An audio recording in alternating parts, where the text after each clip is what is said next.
How y'all doing tonight? Thank y'all for being so patient with your girls. This is our first episode of Off the Court, the cultural impact of women in sports.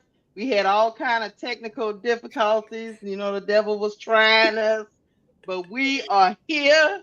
I want to say hi to my panelists, L and ADB. Introduce yourself to the people in the chat. Hello, everybody. I am the co host of Off the Court, the cultural impact of women in sports, here with my girl Keisha from Cut the Ish Real Talk Sports and our girl ADP. I'm super excited to be here with y'all. Like Keisha said, this is our kickoff show. We've been talking about it for a long time. We've been talking about Ladies' Night. So, this is the launch of Ladies' Night brought to you by Off the Court. And I'm super excited to be able to share these stories. Part of what we're doing here is really elevating the voices of women in sports. And if you're a part of this community and you've been around for a while, then you know we love the WNBA. So we're going to kick off this show by talking about the WNBA, the All-Star games, All-Star weekend, and lots of good content. I'm going to turn it over to my girl ADP. Hey guys, welcome. I'm ADP from ADP Art Creations, and I'm here with Elle and Keisha. I'm so excited. Thank you for allowing me to be here tonight. And that's pretty much it. She's so funny. She's so crazy. Hey, we're gonna get into it, have some fun. We're gonna talk about some when you start talking about money, it does get a little deep sometimes, but we're gonna try to make it as fun as we can. I mean, because the All-Star weekend, I had a blast. I don't it looked like the ladies had a blast, but they was out there making a statement there. They say they want their voices to be heard. Yes, and as they should, and that's what this platform and this show is about. It's about, amplifying and elevating the voices of women, and so I'm excited about this show. Now, before we get started, if you got babies in the room, you got kids in the room, this is your fair warning that this next part of the show contains explicit language. So you might want to cover their ears or send them to another room, okay? Hey, this is for grown folks right here. This is for grown folks. I don't know. I'm letting y'all come in the chat, but if you got us up on your TV, like my mama be doing, I'm just letting you know the babies might hear something they ain't supposed to hear. Yeah. This is your disclaimer. So be up in the comments talking about, ooh, them chicks are hardcore. No, we told you before we got started. So It hey, ain't us. man. It's not us. We cool. Yeah, we cool. I mean, sometimes the commentary be getting, you know. You know, a little sometimes spicy. what we talking about gets us passionate, but it's all in good fun. So I'm glad y'all here. Thank y'all for rocking with us tonight. Hey man, you ready to get into it, ADP and L? Let's Yeah. get it. These ladies want to get paid. Look, they made that statement. I got something I want to show y'all to give us some humor to kick off this very important topic. I'm gonna give it to my boy Plies because he was over here. You know him on Twitter is a good time, y'all. I watch him all the time, and he spoke for the ladies over this weekend. He was actually at the All Star Weekend. I seen him sitting with Don Staley. I seen him taking pictures with Angel Reese's mom. He was all over the place. He's a big advocate for women's sports. So this is what he had to say today. WNBA. Pay these motherfucking women, man. I don't want to hear none of that shit about, the WNBA hadn't made any money. It loses money every year. The only reason it's still even afloat is because of the NBA, the subsidies. I don't want to have a motherfucking fish fry. Have a motherfucking fish fry then. That's what they used to do at my motherfucking grandma's church. Have a motherfucking fish fry. I don't want to hear none of that. Pay these goddamn people, man. And half of y'all feel like women shouldn't even make no goddamn money unless they're in a motherfucking G-string. That's how the majority of y'all feel. The only way a woman should make some goddamn money in this country is if they got on a motherfucking G-string. These are high qualified women. Motherfucking Nucker out there in Seattle, that's a motherfucking Stanford degree. That woman damn near Einstein who know how to play goddamn basketball. Her teammate, Skylar Diggins, that's a Notre Dame motherfucking degree. Whether you like it or not, pay these goddamn people. I don't want to hear. Listen, if Popeyes was telling me right now they ain't making no money, and I'm looking over here to the right, and it's 3 more motherfucking Popeyes finna open, just like it is in the WNBA in motherfucking Cleveland and Philly and Detroit. Ain't nobody signing up to lose no goddamn money. I don't care how much money you got. Them the stingiest motherfuckers is the ones with the money.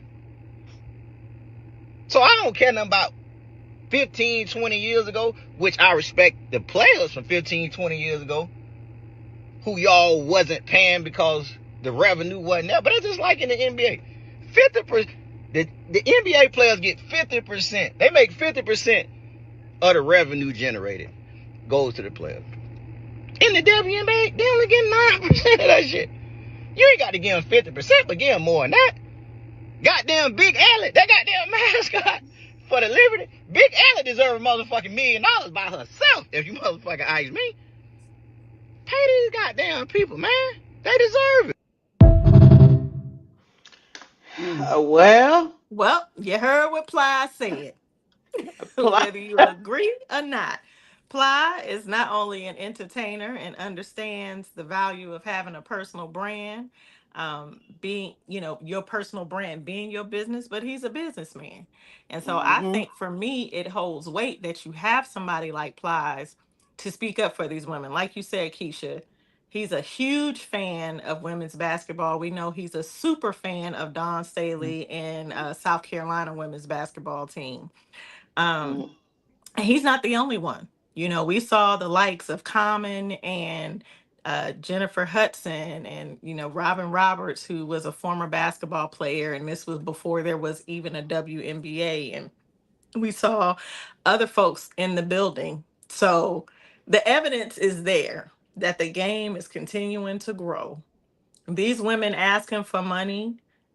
I love that he, from a man's perspective, said a lot of y'all think women shouldn't be asking for money. I know Mm. he stepped on some toes and some bunions and some Mm. planchitis and some heels on that one, because a lot of men, unfortunately, and especially men of color, have that type of outlook. Not all men, I said some, but Hmm. some of them have that perspective.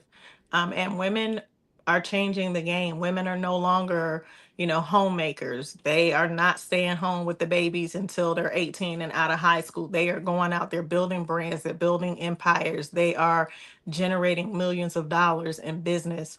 And we're the biggest spenders too. If you look at any household, whether it's single, couple, multi-parent, whatever, women are the biggest spenders across the board. Hmm. So pay them. Hey, I'm gonna look. I'm gonna do before we get to ADP. I'm gonna give y'all some. I'm gonna give y'all some facts. Look, the ladies showed up to the game. They had pay us with what you owe us shirts on. They was definitely making a statement with that. Mhm. Um, the CBA is set to expire October 31st, and so they've had a meet they had a meeting when they first got to All-Star, and then they had a so-called emergency meeting because the first meeting their demands were so far off from what they offered that they just pretty much told them, look, this is not going to work. But currently, right now, y'all, WNBA players are eligible. Keyword: eligible to receive 25% of the league's revenue sharing profits, but only if certain performance targets are met. In Mm. contrast, their NBA counterparts receive around 50% of the league's basketball related income. Some reports suggest the annual percentage overall for the league for the WNBA is around 9.3%. So evidently, whatever those performance targets are that are in place is probably something they can't even attain, so they will never get that 25% because Gabby Williams has brought that up in numerous interviews. But just put that in perspective. The women are getting 9% of the revenue that's being generated for a league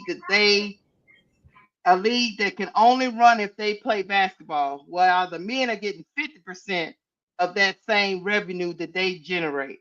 Mm-hmm. So there's a big disparity there, and they just want their fair share. I don't even think they're asking for 50%, but they're asking for something that's comparable for the work they put in on the court. ADP, what you got on this topic?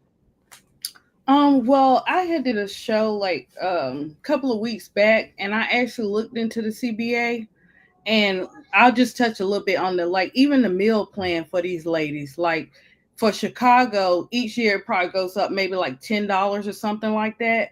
But for Chicago, it's like lunch is like $20 and dinner is like $41. That's what they're Mm, offering when they go away and play games and stuff. That's what they're mm-hmm, asking for with the meal plan. With the stipend, like for the housing, it's ridiculous. It's like that, yeah, they have to let them know before time, a certain deadline or whatever. But the stipend, it's like a reimbursement type of stipend. mm, So it's that CBA with the child care, with the meal plan. It's ridiculous. It doesn't make any sense. These women are making this money. They bringing this money in. They deserve to get paid. Like you have to see this CBA is 350 pages. So just imagine I only touched on like maybe five of those topics or whatever. But it's bad, mm-hmm, guys. Look at the health plan. Like they can give these ladies more. They don't even have when you go to the health plan and stuff, it's not a lot up there that you see. It's like cut mm-hmm, short. Yeah, they got the 401k, but it's not a lot of stuff that they have for these ladies. Even for with maternity leave, they don't have enough stuff for them with that either. And the same thing with the child care. It's like they reimburse them, or whatever, but they still got to come with some money. They can't just like depend on them to, pay the whole thing or whatever and stuff like that. So it's bad. It looks bad to me. So I uh, think I think they deserve to get paid, guys. at And, least, at least some fair share. Go ahead, El. no, I was just gonna say I agree 1,000%, and I think it's time to um, separate the fandom, from business, and like really think as a business person. Whether you have your own business or you work for someone, you know that where you work, you want to be valued. Mm-hmm. People Mm-hmm, don't go to work for the same organization for 5, 10, 15, 20 years and not expect to get raises, bonuses, and other incentives. And stay at that company. Let's just think about where you work today. And if your job wants you to commit to working for that company for the next 10 years, 8 to 10 years, are you going to be okay with never receiving a bonus, Mm-hmm. with never mm, receiving a raise, with never receiving access to stocks or anything like that, right? Never getting any type of benefits, whether mm, that's health, dental, life insurance, dismemberment insurance, like all of those things regular everyday working people expect to get and oftentimes do get. And if they don't, then they're doing what? Looking for another job. pretty They're much. looking Yeah. for employment somewhere else, or they're going to start their own so that they can have more control. Enter Mm-hmm. in Unrivaled. Unrivaled wasn't created. It wasn't just about creating a new league to give these women an opportunity to stay stateside and play and make good money. But it was also about we've experienced what it's like in this corporation, being the WNBA. And we know that there are other things that players should be receiving when playing for a league. Because here's the thing, unlike Tom, Angel, well, I won't say Angel, Tom or Olivia or Brad or Chris or Dejanay or Shaquisha, when y'all go to work, you're not, more often than not, you're not putting your body on the line. Your body is your moneymaker. God Mm-hmm. forbid, Mm-hmm. we see it happen in football all the time. We see it happen in NASCAR and other places where your job literally puts you like a construction worker. Someone who works in construction, when they go to work, that is a high risk job. Mhm. especially if Mm-hmm. they're working on the highways. Mm-hmm. And we've heard horror stories about, people losing their lives. So if something happens to them physically, their livelihood is at stake. It's the same with the men and the women. Yep. But because I just hate to feel like because it's women that there's this devaluation that happens Mm. because they're not insert whatever. This argument that um well, the women they're asking for something that's not there. To Plies' point, and I'm glad that he said this, rich folk are the stingiest folk. They the cheapest people. They are. That Yep. That is true. So, and let me change that. Wealthy people, because there's mm-hmm. a difference in my book between rich and wealthy. Rich Mm-hmm. folks, they flaunt their riches. Wealthy folks,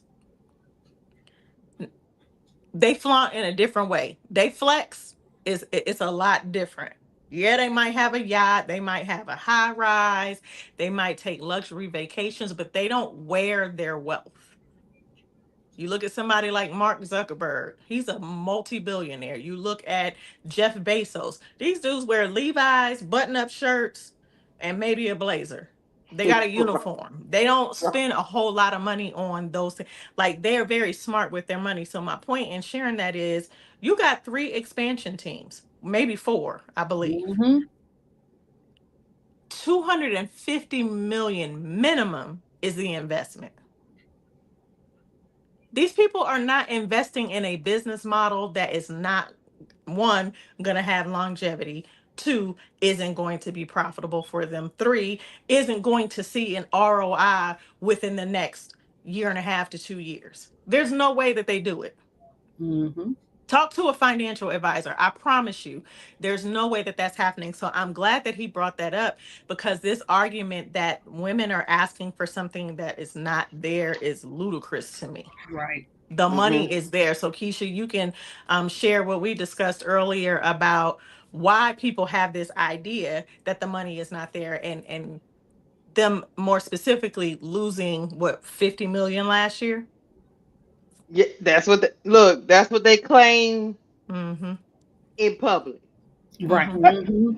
And I'm glad you Right. said in public, because keep in mind, and we'll share this later, the books ain't open to the people. So I'm trying to figure out how the everyday Joe on social media Hmm. knows the numbers. Let me They're ask not you, gonna let me release let that. me say this before you even get to the book. Employees of a corporation is paid whether they make a profit or a loss. Okay, we've all worked for different corporations, and every one of them, we never worried about whether it was profit or loss. We were just worried about our paycheck. Mm-hmm. So if they talk about $50 million loss, okay, I need to, like I say, without the books being open, what type of loss is Yeah. that? Because corporations have different type of losses that they can write off. What type of loss is it? Because as y'all can see from this graphic, and we'll get into this graphic right here. The New York Liberty made 32 million in 2024 in profit in revenue. Fever made 33 million. The Aces made 21 million. The Storm made 21 million. Mercury made 19. The Lynx made 21 million. The Sparks made 17 million. The Sky made 16 million. The Mystics made 15 million. The Mm. Wings made 15 million. The Sun made 16 million. The one of the organizations they be clowning all the time. They still made 16 million, and the Dream made 11 million. And the Dream being at 11 million doesn't shock me because they play in the smallest arena, and Mm-hmm. they are still making money. Meanwhile, their players probably the payroll is probably what 1.5 million. What's the salary cap? 1.5 million or 2 million for all of their salaries Mm. for the players on that team. Angel Reese and Caitlin Clark made 74,000 last year, despite their organizations making 33 million and 16 million.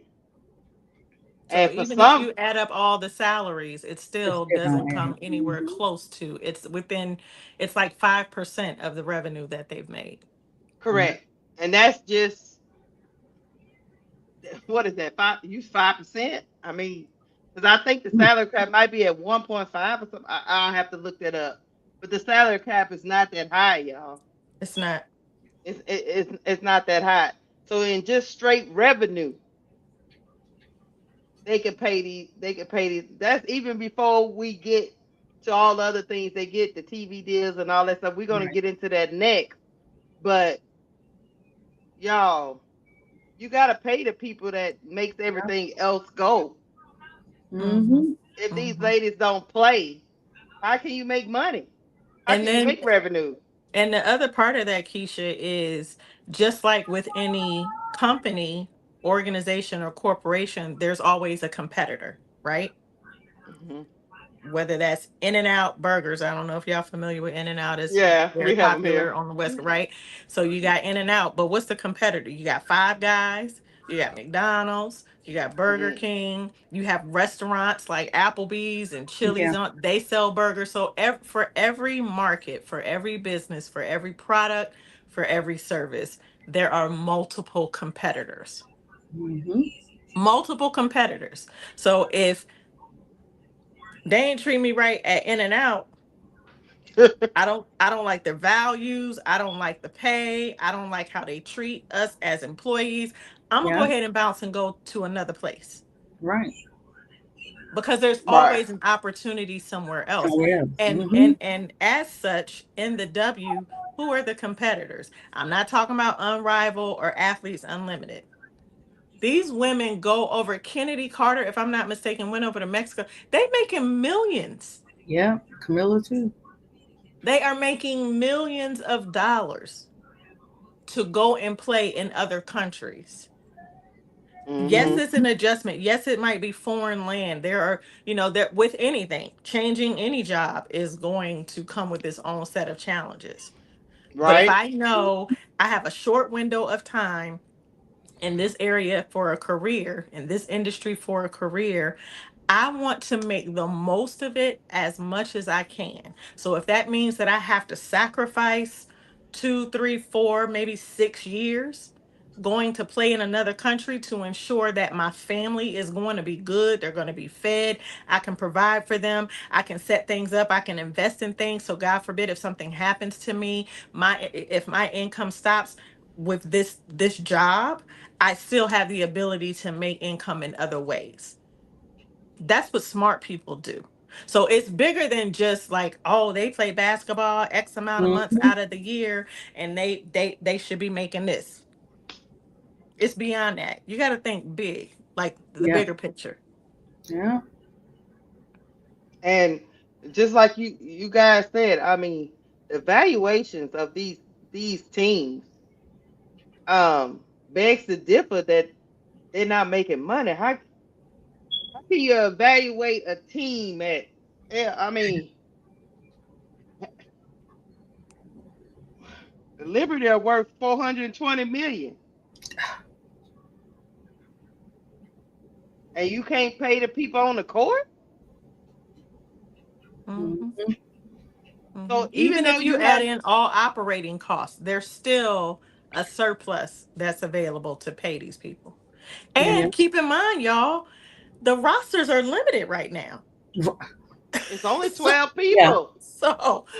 we're not talking about paying hundreds of people. Right, right, right. Right.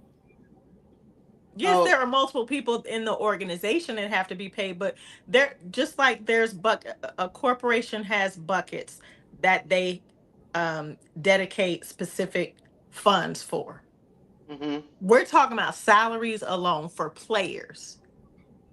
You have executives in the company who are making 6 times more than the ladies who are the product and bring the product. They bring Mhm. the product, they bring the entertainment. Without the players, you don't have a league. Right.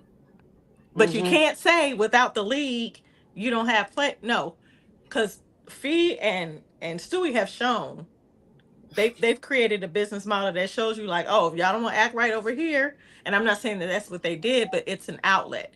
They've Mm-hmm. shown that there's a proven business model, and yes, it's new. And with any business, you got to give it, 3 to 5 years. But they superseded what their expectations were, the numbers that they that they um, accounted for in their first year alone, from Mm-hmm. viewership, sponsorship, engagement, and it's part of that is due to the way that they rolled out the business model.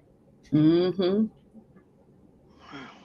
I got a question for both of you ladies before Hmm. we move into more money matters to the next segment. I gotta ask the question: why in this country do women get so much backlash if they ask for their fair Ooh, share? gosh, that's a tough. Why is it seen as a negative thing? Because if a man asks for their fair share, Mm. nobody bats an eye. But when a woman asks for their fair share, we're ridiculed, made fun of. Why when we just asking for our fair share? Whoever wants to go first it's I just want I just want to hear y'all thoughts on that before we move on. For me, I think that they always wanted to like keep us in a box. You know what I'm saying? It goes back to you only can do these certain things. You can't do anything else. This is where I want you. This is the way society wants you to look. You're supposed to be kept closed shut. You're not supposed to have a voice. You're not supposed to speak out. You're not supposed to have your own business. You're not supposed to do any of those things. You're like a house guest to America. That means you stay in, you keep your mouth shut, you do what I say, and you don't speak out. If you speak out, we're going to take everything away and you won't have nothing. The problem is now they're not used to women really speaking out and fighting for themselves and say, hey, no, we've been taking this for too long. It's time for us to speak up and say something. It goes along with like if you're in a job and you have not saying anything about males, I'm just keeping it real. You're in a job, you got that male and you got this female.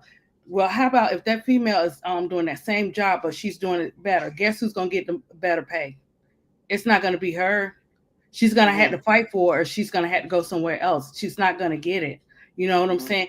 We are powerful and we are strong women, and they see us as a threat. It doesn't matter what we do. We are America's threat because we're confident. We know our worth. We know who we are, and we are fighters, and we won't back down. But the world just wants to keep us in a box, and they don't want us to come out and hear our voices or whatever. You're just supposed to shut up and put up. Mm. Yeah, yeah, I agree. And to your point, ADP, we have to remember how this country was founded, who it Yeah. was founded by, and the patriarchy that has existed for generations, Mm. decades, right? Like there was the women's suffrage. There was a reason why there was the Norma Ray Jean, film that was made where women were fighting for their rights. They were fighting to have equal pay. Times are different now. Yeah. Yes, there are still women who are homemakers, and there's nothing wrong with that. Right. Right.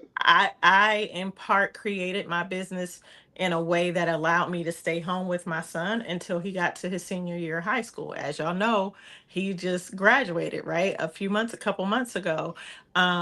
But it was important for me to be as a mom, to be there for my son, especially with him being my youngest child, Mhm. but also still be able to create opportunity for my family. So my situation looked a little different in that I wasn't you know um I was a full-time homemaker, but also an entrepreneur and businesswoman. So I Mm-hmm. had the opportunity and the blessing to be able to do both. And now as he gets ready to go to college, I'm even rediscovering who I am and redefining how I show up in the work that I do. And I was born in 1971. So it wasn't that long ago that women didn't Mhm. have those opportunities, right? Mhm. I remember, my great grandmother helped my mom to raise me, and she was a domestic worker.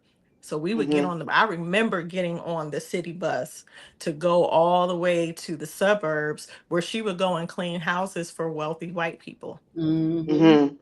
And back then, and this is like, in the 80s, at this time I might have been like 9 years old, 9 or 10 years old. So it's times are very different. And to your point, ADP, not all men, anything that we say here when we're talking about men and we're talking about women, it's not a blanket statement. It's not exclusive to the entire gender, right? Or Mm-hmm. entire races. But there are quite a few men who still have the belief Yeah. that women should not have a voice. Women, their only place is in the home with the children. And I see it a lot of times, even in family conversations, where things will be said, and I'd be looking at people like, did you really just let that come out your mouth? Like, we heard you, right? Because Right. it's this old way of thinking that Mm-hmm. some men have been raised on. It. It's just gone from generation to generation to believe that, we were taught as women, um, to stay in our place, to be ladylike, and what those ideas of being a lady or ladylike look like. What we see from women today is vastly different than that. And in some ways, I think that some men, again, not all, the threatening feelings come from, I think it stems from them feeling like the louder that women are, the more determined that they are, the more outspoken and bold and unapologetic that they are, excuse me, somehow makes them feel like it diminishes them as a man. And I think nothing could be further from the truth. Like, a Right. woman standing up for themselves, being unapologetic, bold, asking for what they want, using their voices, amplifying the voices of other women like we are on this show. Right. It doesn't mean that you're invalidated as a man. It doesn't mean that you're devalued as a man. It doesn't mean that we don't need you to be a man. We do, right? There's We a do. place for us. Mm-hmm. We need men. Yeah, we But do. but it also, we also need to be able to have our own voices and things that we want to do, because I'm sure y'all have heard stories where women have been married 25, 30, 40, 50 years. Their children get grown, they leave the house, they might get divorced, or unfortunately lose a spouse to death for whatever, and then they're stuck. Not they Their whole identity has been being a wife and a mom, or just being a mom. And then when your life changes, you don't a lot of women fall into depression because life is so different for them now that they don't even understand like who they are and what their value is in the world. Mhm. So I know I went like a little deep, but I think, yeah, we have a lot of fun. We talk, we share the tea and all of that. But I think this is an Right. important, and an important Yeah. conversation to have because of what we're talking about and who we're talking about. But I'll leave Mm-hmm. it there. Oh, and then the last thing, Keisha, before you move on to the next topic, um, to kind of put a bow on this conversation, to those who say the league lost that money last year, can we talk a little bit about why that is, right? And Mhm. what's going to be different going forward? Yeah, I just wanted to ask that question only because I think our male counterparts think we don't need them in this fight, and we You absolutely do. need Do. them Mm-hmm. Yes. in this fight. We need them to stand up for us and not be a part of the crowd of Yeah. people ridiculing for something Yeah. that's just everybody wants their fair share. Everybody goes to work and Mhm. want their fair share. Right. Of course, nobody's gonna ever be able to. My mama told me this when I was growing up. Nobody's gonna ever be able to pay you your worth. Trust me. Right. Right. We Right. we understand that, Right. but at least speak up for women. If you see something wrong, it's okay to Yes. say that's wrong. It doesn't matter if that's a woman or man because we will speak up. We speak up for stuff all the time. Yeah. And think about it Yes. this way. Yes. Say you have Yep. a significant other, a spouse, or whatever. and say something happens to you as a man and you're no longer able to work. You might get disability, social security. You would hope that your wife would be able to help contribute to the financial well-being of your family. So don't put women in a box, right? Because everything Mm-hmm. is not black and white. There Right. Mm-hmm. are a lot of different things that can happen. And this Yeah. idea that the W is losing money, well, let's talk about why. That's based off of what the old CBA, how Wh- it was designed. So these women are coming in, this idea that they don't know business, they're just basketball players. It reminds me of the reporter or the woman who told LeBron to shut up and dribble. Like, you Mm-hmm. basically telling them just shut up and play the game. Yeah. They understand business. Like Ply And said, a not lot worry of them, about their futures at all, huh? right? A lot of, like Ply Mm-mm. said, a lot of these women, they have degrees. They're very intelligent, smart. Some of them Right. have their own businesses, nonprofit organizations. They understand business. They're not dumb. They're not coming in here and just being unreasonable with what they're asking for. Mm-mm. And that pivots us to the next segment. Let's talk about the money.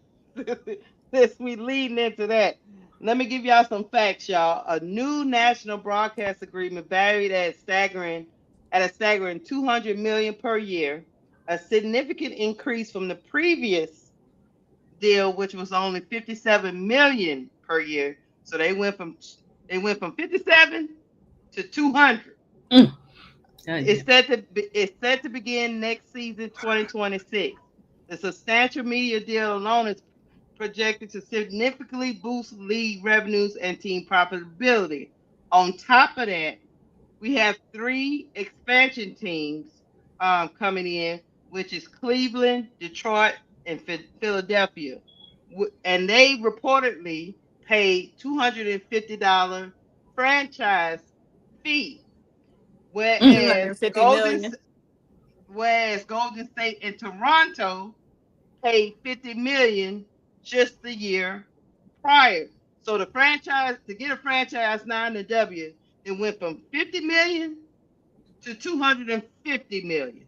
Ooh, that's From a big jump. 57 million in the media rights to 200 in media rights. So that's why the women with their CBA talks are looking at the W and the owners like, we not the reason why you getting these deals It's is because of us. because of the significant growth of the sport. Mhm. Yeah. We need our fair share. It's Right. supply and demand. Mm-hmm. The league is able to set those numbers. Like you said, Keisha, going from the 57 million to the 200 million to the 50 million to the 250 million. They're able to set those numbers because of supply and demand. Not only are they able to set the numbers, the supply and demand comes in that you have three new franchise owners, Mm-hmm. right? Hmm. Who each paid a minimum of 250 million. Mm. So the players understand that no one is investing in something that they don't see opportunity in. Yep. And it's Mm-hmm. growing by leaps and bounds, probably a little faster than even the league anticipated Mm-hmm. because of the talent that we're seeing coming in. Now things are changing. It's not just about being a player and getting on the court, and then we don't know what's happening with those players in the offseason. Yeah. Hmm. Now we get to Yeah. see their lives, and they got podcasts, they're Mm-hmm. going on shows, they're on Good Morning America, they're on Tamron Hall, they're Yeah. on Hmm. all of these, their profile is being elevated in a lot of different ways, so that Yeah. means more eyeballs on them more consistently and not just limited to the season. Mm-hmm. Hmm. Yeah. Yeah. That's why it's very hard to understand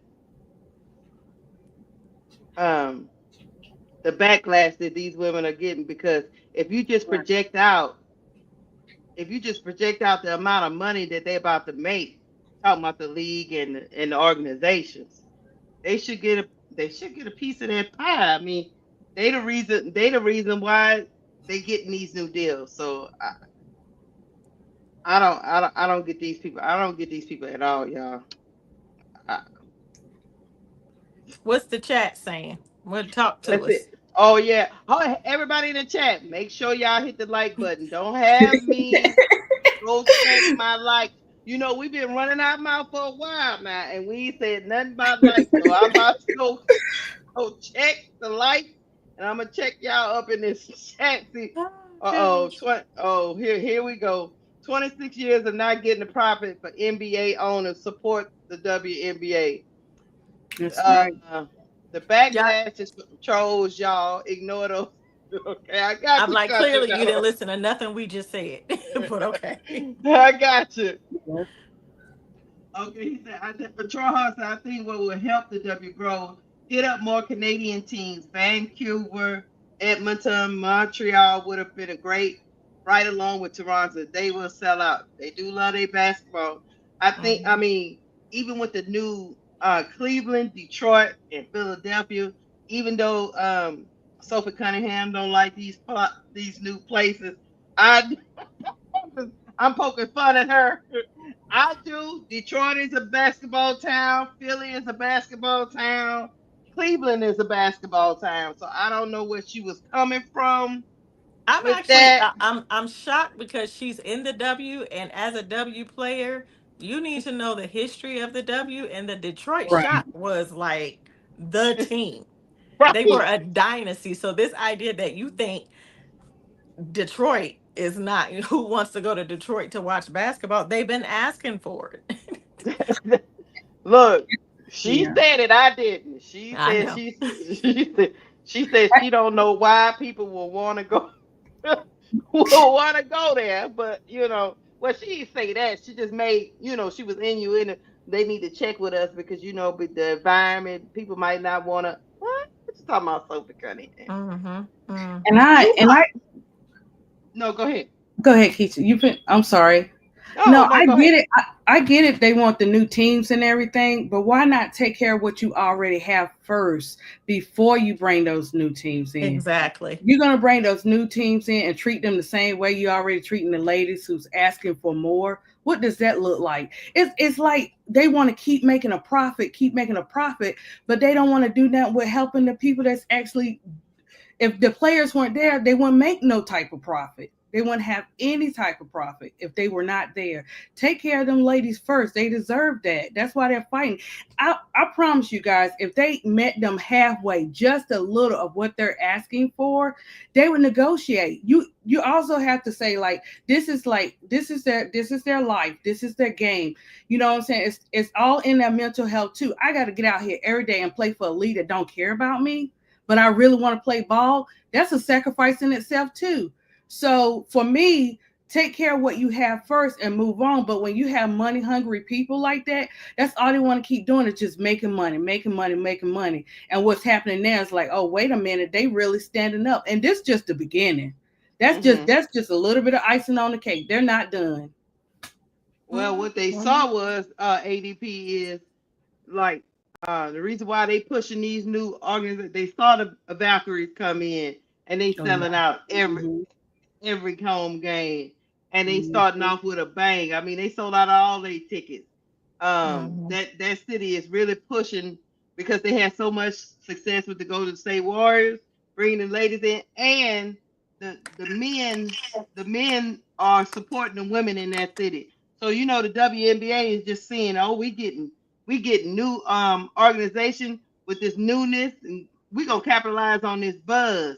That's why they bringing in these new franchises.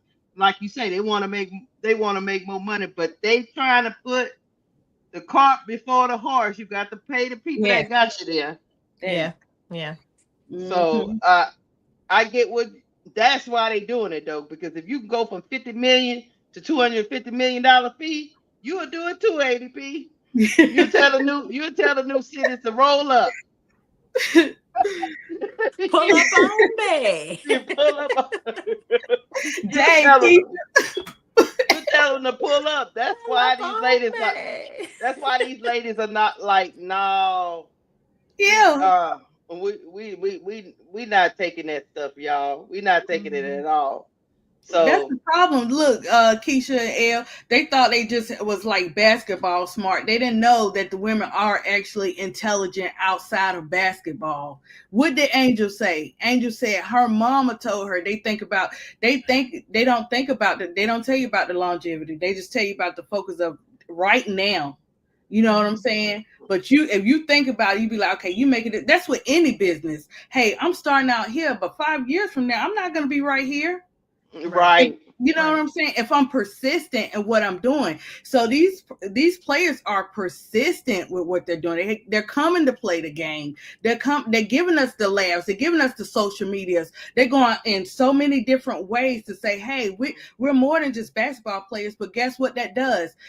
By them having the TikToks and social medias, that allows us to know what type of players they are. You know, so we're gonna look anyway because it's flashing on our pages or whatever. You know, Right. Mhm. so we're gonna Yeah. look at it and be like, oh, is that such and such? And then you be like, okay, I'm gonna follow her, you know, like, And just to they see what type. understand projections, right? They Yeah. understand projections, they understand Mm-hmm. profit and loss.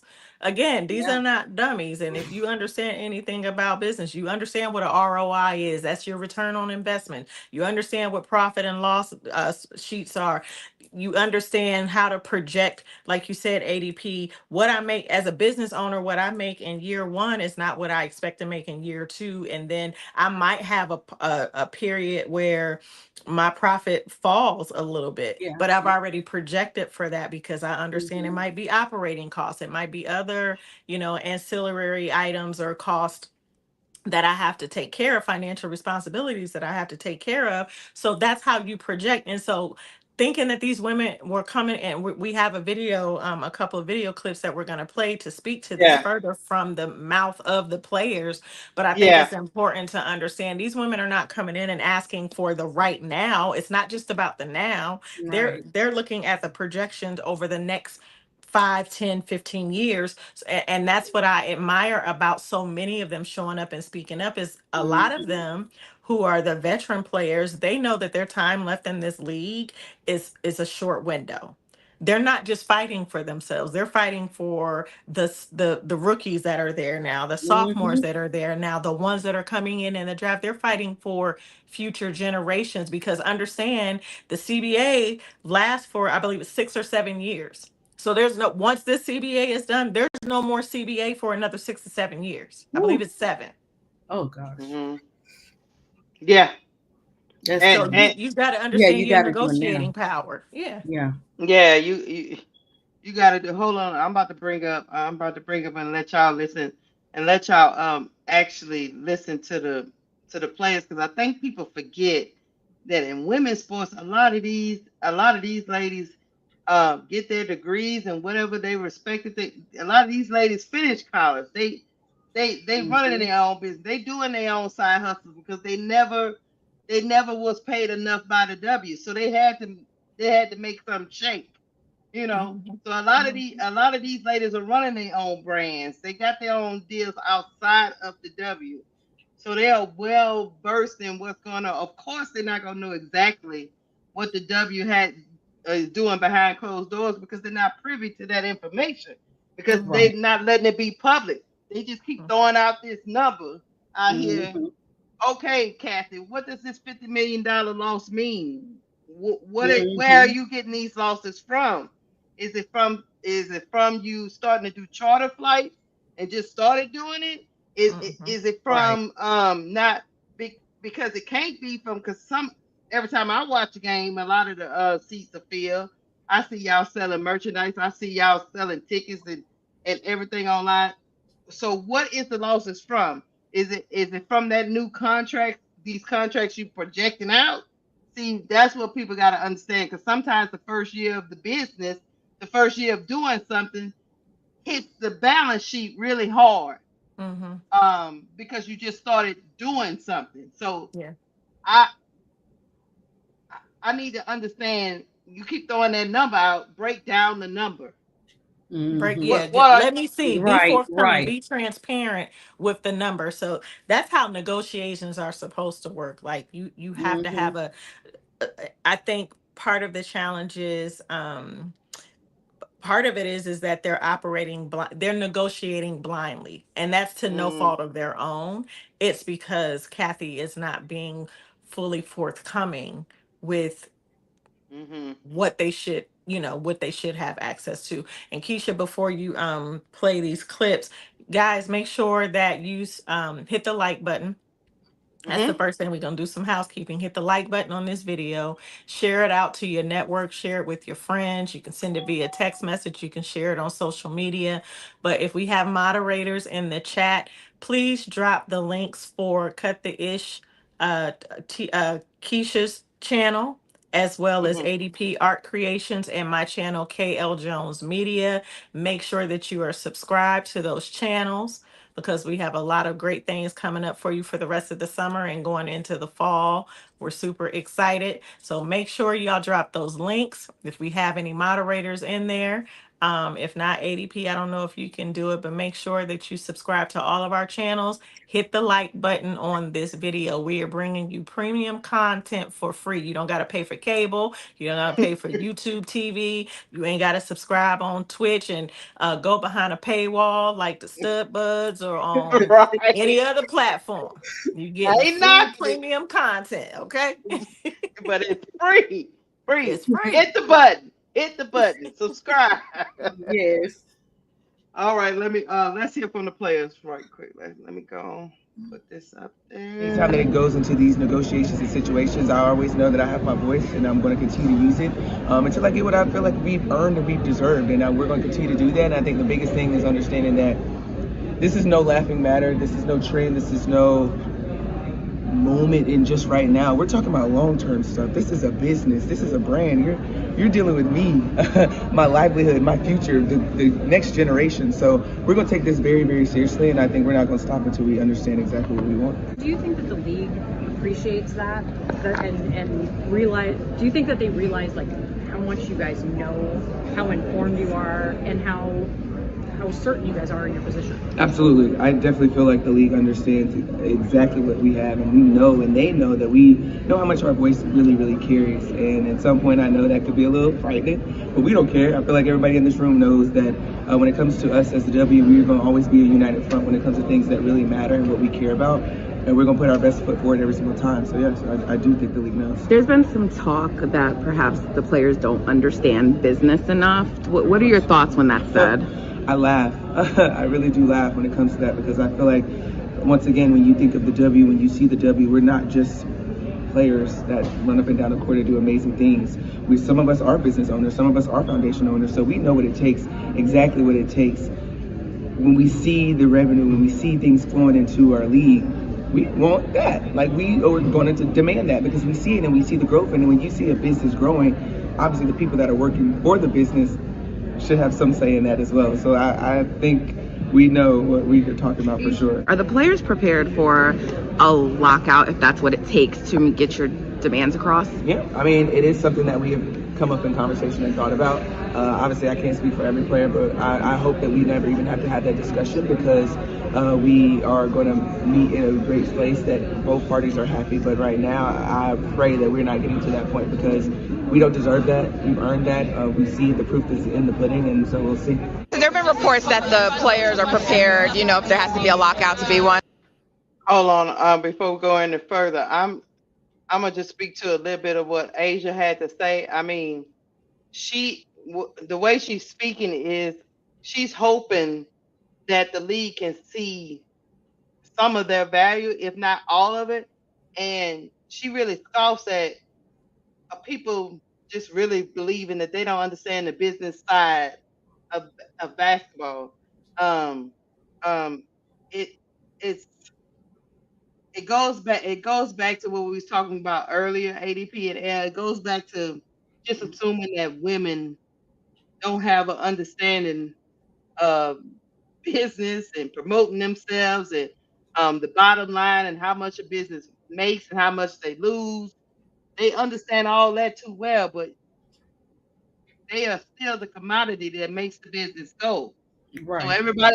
everybody in the business can get paid. You Mhm. know, at the Eaglebird, the owners, everybody else can get paid except them. It's just diabolical. That's Right. all. Yeah, That's all. that's true. That's right, Keisha. So I don't know why. But she is right. AJ is right. You see that sentiment online a lot. Why should they even be active? They don't even know what they're talking about. They don't even understand how business works. When really and truly know a lot of y'all on Twitter with y'all Twitter fingers, a lot of y'all don't know how business works. Don't. So No. hold on, let me play what Satu had to say. Do you think it will get that far, or do you think that, I don't know how negotiations have been going or the conversations have been going since you guys have been here, but do you think that you guys will be able to reach a resolution without it going to a lockout? I mean, I'm hoping for it, and I think, what I can promise you is that we're having really good conversations with the league, and that we're really at the forefront of like new change and transitional change. So we all want to be a part of that, and we just need it to be fair. We need labor to be paid because everyone is coming to watch our games, and I mean, we're the most talented women on this planet. So why not finally create equity and also equality for women? Because our male counterparts that have been doing it, they've been receiving their support, and it's finally time to support women and highlight us. There were reports that the commissioner perhaps thinks that the players don't understand business. What is your reaction to that, or is that even true? I wouldn't call them reports. I've heard that before from her in one way or another, and I try to let her know, like, yes, we understand that there are intricacies to the business that one, we're not privy to, and of course we're not in the weeds about every day. But the players are very much aware of the business, especially as it's reflected in these negotiations. We understand where the league has been, we understand where it is today, and where it's going, and where we want it to go.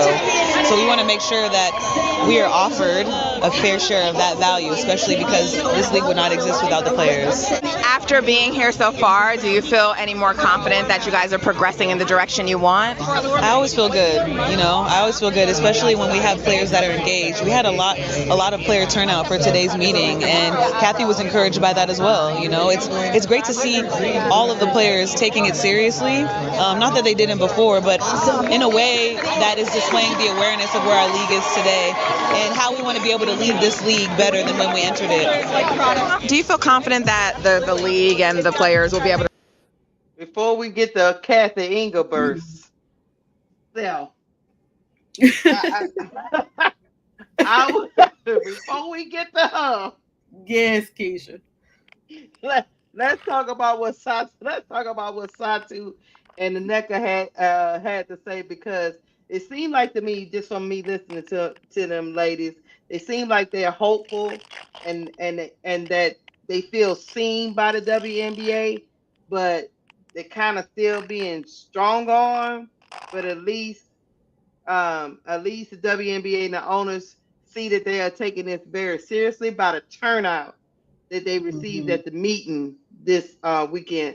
I don't know if that turnout of like over 40 players kind of put the league kind of backpedal just a little bit, because they like, oh snap, they like ADP was talking about before. Oh snap, they not really playing. They not gonna just take what we giving them. So I think they are hopeful, because as the stud buzz look, as the stud buzz has said, doing the oh, as the stud buzz has said, doing their thing, right? The stud buzz was like, oh no, that might be you. Yeah, you got a little feedback. Audio, I can't. It's broken. Once you started playing the video, then it started going out. You want me to remove it from the stage? Hold on, let me see. Is that better? No, probably. Maybe go out, come back in. I did it. I refreshed, but it's still doing it. Hold on. It feel like you sound like a robot. Unless it's the Wi-Fi, because my stuff be doing that sometimes. But yeah, before we get to Engelberg, at least It sounds like that to you. okay. It sounds No, we can't understand you. Yeah. I'll be back. Okay. Okay. All right. I would say, look, Look, I would say this, y'all. The at least the players are hopeful. You know what I mean? That they can get a Right. deal done. Um, Yeah. do you think they walk out, ADP? Do you think we headed Uh, to a walkout? Keisha, I see the people, some of the people in the chat say, no, a lockout wouldn't be good. But this is these women's life on the line, kind of. So, when it comes to their livelihood and everything, I think, yes, if they have to, they're going to do it. If that's the only way they're going to be able to get hurt, they're going to do it. They don't want to do it. But they had, like you said, if it's 6 or 7 years from now, Keisha, they're going to have to do that lockout. Mm-hmm. And I feel, they're gonna have to stand on business. They really gonna have to fight now, for real. Because what was this, the third time and mm-hmm. nothing, still no change? How many more Right. times y'all gonna go play? It's like they keep playing in these women's faces, saying, "Okay, you're gonna just take this and you're not gonna do nothing. You're gonna take this and we're gonna listen, but we're not gonna move the needle." No, you can remove this needle because I guarantee you, I don't know for sure, Keisha, but I know all them that got together behind closed doors and say, "Hey, I got you." They came as a unity. So if they do a lockout, they already did discuss, "Hey, I got you." I'm quite sure something was said because you had a big turnout in that meeting. And people are speaking out, Angel speaking out, NECA, all these women are speaking out, and they saying around the same thing, Keisha. So no, they don't want to lock out, but if they got to do it, they're gonna do what they got to do. Mm-hmm. And they have another outlet in Unrivaled that I mean, some of them gonna be Right. they getting paid that 200 whatever it was to be in Unrivaled. You know what I mean? Mm-hmm. So I hope we're not headed to a lockout. But if they don't think a lockout is possible, talking about the W, if they don't think a lockout is possible, they are surely underestimating these These women. women, yes, Now I yes, don't know what happened in the past. I don't know what happened in the past with other players when the CBA came up. But I'm right. telling you, this group Different of type of women generation. that's generating revenues on and off the court. Um, yeah, they're not gonna do it. They're not gonna put their bodies through that Right. just to get peanuts every time they go out Mm-hmm. there and play. Some of these women, can go overseas and make triple what the W Right. is paying. You know And what I'm look, Keisha, saying? yeah, look, they'll mess around and try to mess with these women with the CBA. They want to. Unrival already taking over. They're gonna mess around. Unrival say, "Hey, we got you. We're gonna add some more to that." You know what I'm saying? One monkey, what they say, one monkey don't stop the show. They're not gonna stop the show. These women not playing. They are going to fight back. They got to do it, Keisha. They're gonna have They to do the gotta do it. lockout because this is the third time. They're gonna Mhm. have to stand on business. If they They got to don't, stand on for them business. 6 or 7 years, they're gonna be dealing with this and they can't say nothing. You got to do what you Right, got to do. You right. have to. You're not just fighting for to be a basketball player. This is your family. You know what I'm saying? You don't know what Mhm, these women have to do outside of basketball, what they have to pay for, not just the regular bills. You know what I'm saying? Some people send mhm, their money back home to their countries and stuff. You know what I'm saying? To support mhm. different things. So they're gonna have to. That is one of the reasons why Camila Cardoso was in China. They was giving her almost close to $1 million. She had to go do it. Camila Mm-hmm. Cardoso don't want to be in China. Nope. She got to do what she got to do because she support her family back home in Brazil. She got to do what Mm-hmm. she got to do. So if they think these women are not serious about taking care of their families, about yes, they love playing the game of basketball, and yes, they love it. They've been doing it since they were little girls, but they don't Mm-hmm. love it enough at the expense of their future. Now, Right. before we had this explosion in the W, before and I hate to say before because when the W first started, it was hella popular. You know what I mean? I Mm-hmm. remember those days when the W first started. Everybody, stuff was getting sold out. They was on TV. I remember all that. But somewhere along the way, it went awry. But I'm just gonna say these women these women we have right now, they know how much money they can generate off the court. They know how much money they can generate on the court. So if they gotta put their foot down and engage in a lockout, if the owners want to go down that road, they're gonna hurt themselves. I think in this situation more than Yeah. they're gonna hurt these ladies. Mm-hmm. For But sure, for sure. I think and that leads us into our next topic. Have you finished playing all the videos? She didn't play oh no, Kathy. She stopped at Kathy. I wanted us all together to hit Okay, all Kathy. right. So I'll Yeah. hold my thought, and I'll hold my thought until the final video on this topic. Hold on, let's look. I Let's had to turn listen. everything off and come back. I was like, goodness gracious. Hold on. Oh, we Look. got you I'm back. sorry, El. I'm sorry, El. Let's listen to Kathy Engelberg. Oh gosh. Okay. Here we go. Your resolution so there doesn't have to be a lockout. Yeah, I totally feel like we're going back and forth. There's a lot of discussion. That's good. We're at the table, which is great news. And comparing it to 2020, we're not behind. We're not ahead. We're kind of right on track. And I look forward to continuing the discussion, doing something transformational together.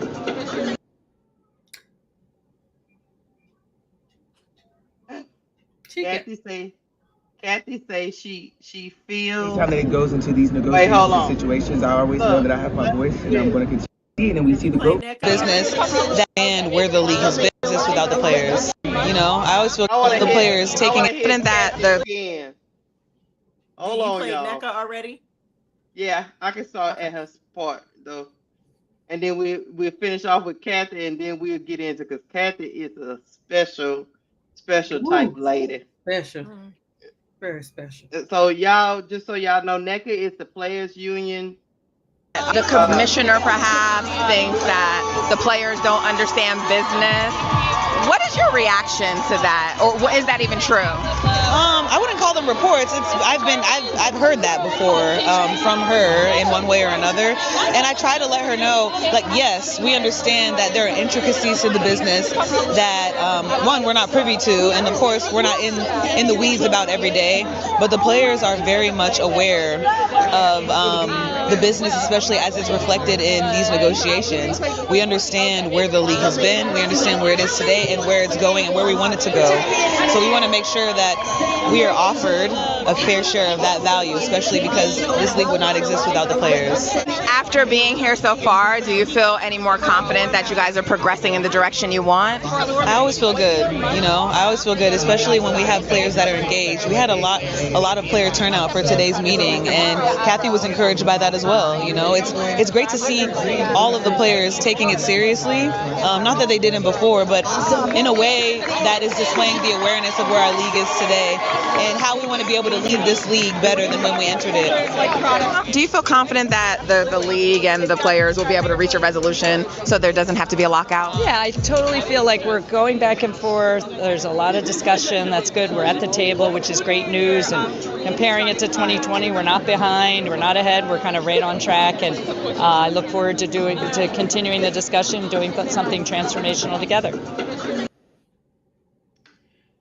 Look, go on to Kathy, but this I'm glad Brandon Moss is raising the right question, and we'll get to it right after we talk about Kathy. The question is, how these other countries give so much money to these players, and yet they don't make nearly as much profits as the WNBA do, but they paying Camila Cardoso almost $1 million to come and giving her housing. And I digress. Let's That's talk questions about. that need answers. Questions that need answers. But listen, I don't Go know ahead. how deep in the weeds y'all got with NECA's response, but I want to start with hers first before we Go get ahead. into Kathy's. And several things stood out to me. When she was asked the question, about there being talk on the internet and in circles about this idea that the league, i.e., Kathy or AKA Kathy, doesn't believe that they understand business. Did y'all peep what NECA said?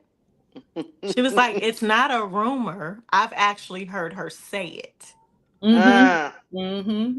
That I was a did peep red flag. that. That That tone and that that was tone L too. She had a tone with so it. she like I've heard you. I'm letting y'all know we're not like just up in the clouds, cloudy with the chance of meatball type of thinking. Like this woman does not believe that we have the business sense to come to the table and ask for what we believe is rightfully ours. To your earlier point, Keisha, my mama taught me the same thing. You'll never get what you're worth, Mhm. but you should always demand the absolute best for you. Mhm. Yeah, Okay. And that's what these women are doing. So that was a red flag and very key. I don't know if y'all peeped that. I peeped it. The I the peeped it. Yeah. the next So thing. now you know where that narrative come from. Keep going. Mm-hmm, Mhm. mm-hmm. Mm-mm. Mhm. The next thing is this idea.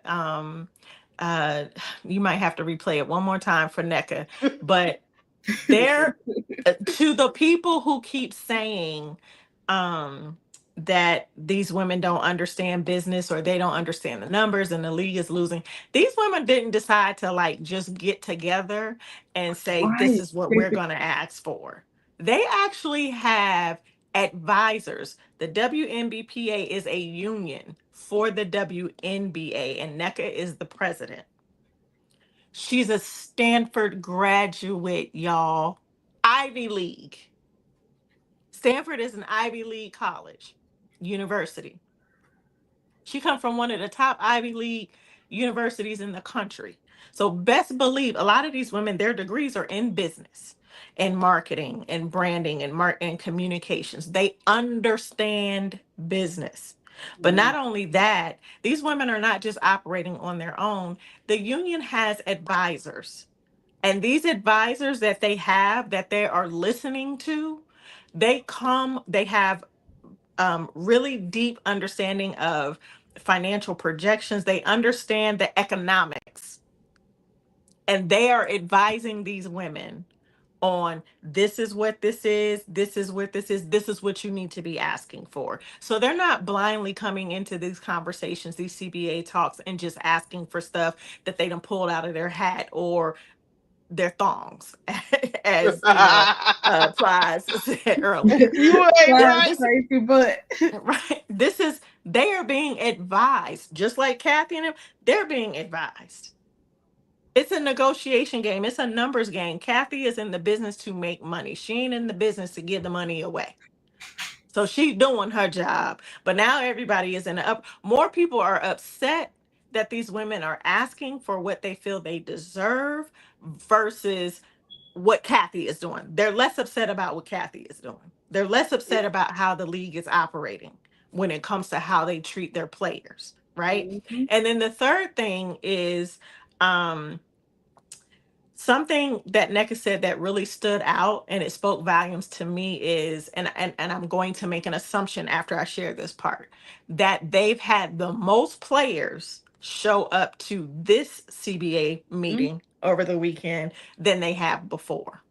So that leads me to believe that maybe there's been this long-standing idea from the league that they believe that these women are like, they're going to accept whatever we give them. Yeah. But Right. now that the women are showing up, she said Kathy was, she, kind of excited or whatever the terminology was that she used to describe it. No, Kathy was caught off guard because she didn't Mhm. expect for them to roll up like that. Y'all saw the picture Nope. when they was on the elevator. That was only a Mhm. small handful of them. They had more than 40 players at the table in that meeting. Right. They Yep. were not expecting they thought these ladies was gonna show up on All-Star weekend, turn up, enjoy the festivities, and be none the wiser. Mhm. Mhm. That's what they thought. Yep. Those shirts that were made, I think I forget who talked about it. It might have been Asia. They were made that morning. Y'all saw the video. I think you shared it on the Full Court Trio yesterday, Keisha, where there was a video of NECA and Courtney and Tisha's room, and she was saying there's an emergency meeting in 10 minutes. Mhm. That meeting wasn't with Kathy. That But meeting was with the players to discuss what they were going to do. yeah. I think it wasn't even have you seen the clip with Kelsey Plum? It's her and Sabrina talking after the All-Star game. And I Kelsey is the have. one that dropped the dime and said this was a this decision was made the game day, the morning of the game, and nobody from Team Clark was there. That's what she said. That's just a little helpful note that I Just a want little. y'all to And Sabrina know. was like, Sabrina was dang, you got to like, tell everything. "You gotta But tell all the business." Okay. yeah, but the most important thing is that these women are all on the same page, and that's a beautiful thing to see. And I can only imagine how scared the rookies might feel, because when you're new, you the new kid on the block, and you coming in and you're excited, like you don't want to rock the boat. Mm-hmm. You just like, let me just go over here in my corner and do my thing and get my money. But I think that the leadership and the veterans and even some of the sophomores, they've spoken up in a way that I think what might be providing them some comfort is that they know that they're fighting for the future, not just for the now. Mm-hmm. Oh, and just to address some things that's going on in the chat, Stanford is not an Ivy League university because they're part of that Northeast. Stanford is in California, but everybody knows Stanford is It's a just, it's I'm gonna say prestigious Ivy League. university. Like I said, it might not technically be Ivy League. Okay, y'all But get you what I'm know they saying. are Don't prestigious. don't Stop it. don't that's semantics to me. Y'all know that Stanford is hard to get into. The tuition is hella expensive. Yes. Stop playing. Mm-hmm. Y'all know what I mean. Right. Stop playing with me. Hey, let me read some quotes for some of the players. Caitlin Clark said, "One of the things we're in the room fighting for, we should be paid more, and hopefully that's the case moving forward as the league continues to grow." Nafisa Kaya said, "We're standing really firm on certain areas. We feel strongly need to improve." So she's saying that some things they're not gonna budge on. And Brianna Stewart, who is the vice president of the Players Association, she said the biggest thing that's the holdup right now is we want more salary, we want bigger salary, and that type of thing. But we want to talk about the percentages and the revenue share. Mm-hmm. As they should. In You other know, words, pay us what you owe us. Right. Right. you know. I mean, 9% is 9%. I Right. don't even know what to say to 9%. And then add tax because you got to pay taxes on it. So I don't nobody was even. even thinking about that. Like these women, they get taxed on their income. Everybody does. So then when you And think about the tax implications, that's really pennies for them. Mm-hmm. so I mean, and to your point, I mean, I'm pretty sure, you know, Kelsey Plum had to tell all the business that some people wasn't down with the protest probably at first, We figured that too. because and I'll play devil's advocate. Let me play devil's advocate. Mm-hmm. Sometimes when we get the so-called protest moniker, people don't even hear what the protest about. All they hear is that, oh, they protesting, there they go, they protesting league. They don't even pay attention. So I understand some certain nuances, because sometimes they just pit it as, oh, they whining about something again, and they don't Right. even read the shirt. All Mm-hmm. they was asking Mm-hmm. for is their fair share. It wasn't no stand in front of City Hall thing. It was just, look, just sometimes when people hear protest, they don't even hear the topic. They just like, oh no, here we go, that woke stuff. No, it Right. had nothing to do with none Protests of have that. listen. Protest is what got women rights to vote. Yes. That's Protesting the is word. what got women rights to open a bank Yes. account. Yes. Come on now. Protesting is what allowed women to get an education. Yes. Mm-hmm. So before you just poo-poo it and say, Yeah. oh, they complaining about something, what they marching for now? Uh, we not marching. We just simply asking, could you play us our equal share? It But ain't really even if that they deep. are protesting, even if they are marching, you have um what do you call them? I don't want to call them trashmen, but the people who do waste management, right? They go on strike. They protest, they march. You Right. got people that work at the hospital. You have people who are in healthcare and in education. No one has an issue with those folks fighting for what they deserve, fighting for what they believe in. Again, But somehow, professional athletes are oftentimes seen as, especially women, but the professional athletes are also seen as entertainers. They're seen as celebrities. So there's this idea that you should be grateful that you getting Mm-hmm. any amount of money. what Should and the nurse that's working 20-hour shifts several days a week and still getting paid bare minimum, should she be grateful that she has a job? Your son or your daughter or your granddaughter or your grandson or your niece or nephew or godchildren's teacher who's getting paid pennies, who's spending her own money to buy school supplies and everything else for her students, Yeah. I'm gonna do it. I'm about to should she do it. be grateful? I'm about to do it, L and ADP. Go ahead.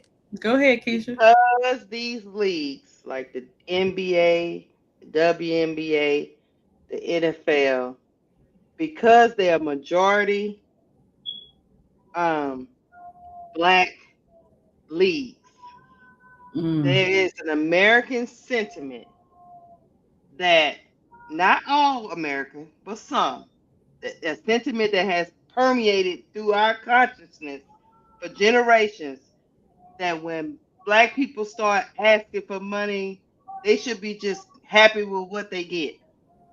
Mm-hmm.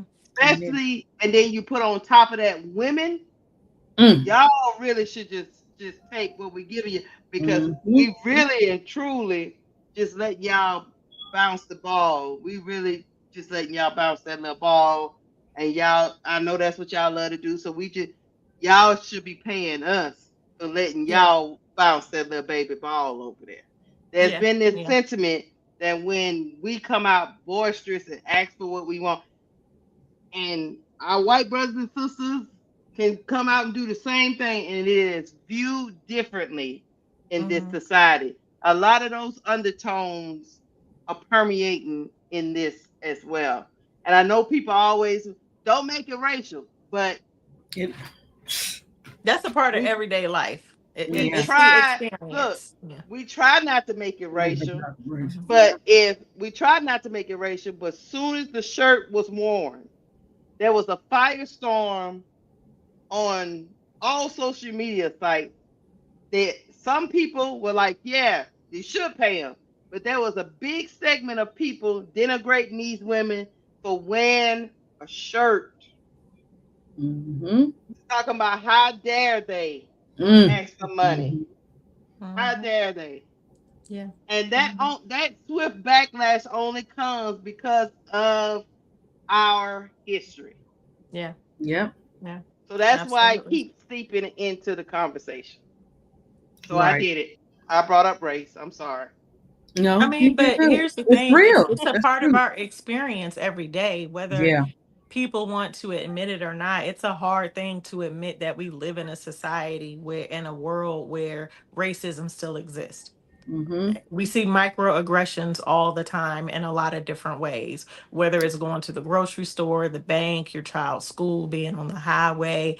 Like there's so many instances. So to operate as if that doesn't exist doesn't help anyone.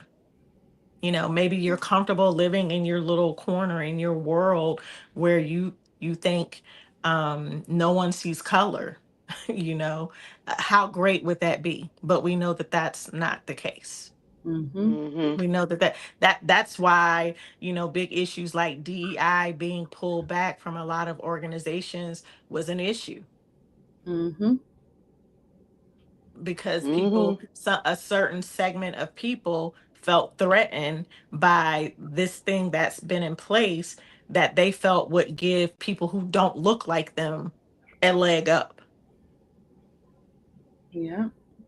People are threatened by folks' skin color, their background, there's a lot, and that's not what this show is about, but let's not act like race isn't Mm-hmm. something that comes up that we see have an impact on the way that people respond to situations and how they respond to people, especially when something so public happens and people are and these people so happen to be predominantly black women, to Keisha's point, speaking up Mhm. and using their voice and asking for what they believe in. We're Mm-hmm. not gonna play Mhm. that game. No. Yeah. Yeah. And we've heard permeating online too that the only person should be asking for equal pay is Caitlin Clark. Yeah. Yeah, we've Mm. heard that as Like well. Hmm. how crazy is that? Like, Because she's the one, it's because of her that the league is where it is. And then uh-huh. that's That's not true. true. That's not true. No. It's just not Yeah. true. I would just want to bring up these before we in the conversation before we get to the end. They said four ways the current system holds players back. Overseas ban, prioritization rules block players from finishing higher paying overseas season. Of course, they're getting paid more overseas, but they got to get back to the W at a certain time, even though the W is paying them significantly less. Hmm. Endorsement limits. Endorsement deals can't conflict with the WNBA sponsors, even if it costs players money. Mm. That's the second thing. Third thing, business restrictions. League rules limit side ventures that involve basketball or media. So you got to cut that thing out. Okay, brand control is the last thing. Players can't fully monetize their own footage or likeness in the current CBA. Mm. In this current climate that we are in with social media, um, Mm. it Mm. limits them making money off the court Hmm. too. Mm. They and got Okay. to and we work are around. talking about off the court and the cultural impact of women in sports. And to your earlier point, Keisha and ADP, now more than ever, social media is a massive tool. We saw it in action with the stud buds over the weekend, right? Nobody has been talking about Minnesota and Courtney and Natisha Heidelman in this way. Nobody has Right. been. What they did was genius in that they stream for 72 hours. They have social media all of us talking about it, love it, hate it, whatever. People are talking about it. Doesn't matter what side of the coin or spectrum you're on with this. And what they did was it was authentic storytelling.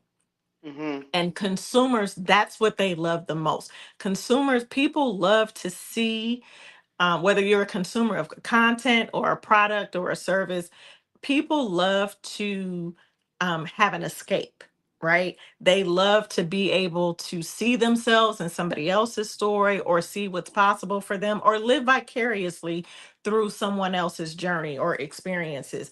And that's what the 72-hour stream did for a lot of people. I've seen countless comments where people say, "Oh, I felt like I was there.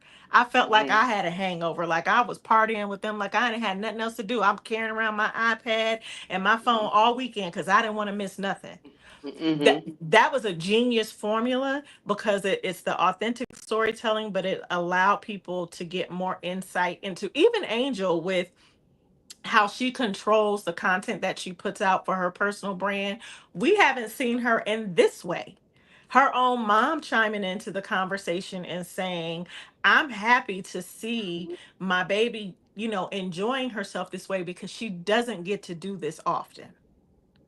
There's these layers of storytelling. So social media is so important for these players now, and building that brand presence and awareness. There's a lot of people who, you have a comedian and actress like Lala Milan. She started out as an influencer on Snapchat and Instagram, and she parlayed that into becoming an actress. And she does a lot of different things, and she's a business owner and entrepreneur. You had somebody like her at All-Star Weekend this past weekend, and she didn't even really know much about the WNBA or the players.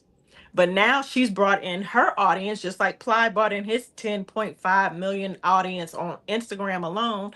Lala Milan brought in her audience to expose them to the W. So now you've got this brand reach that's going on. This is the perfect time for these ladies to capitalize off of that Mm-hmm. because especially if there's going to be a lockout, but also looking at this graphic that Keisha has up right now and talking about the limitations, because this is plantation stuff, y'all, to Yes, it me. is.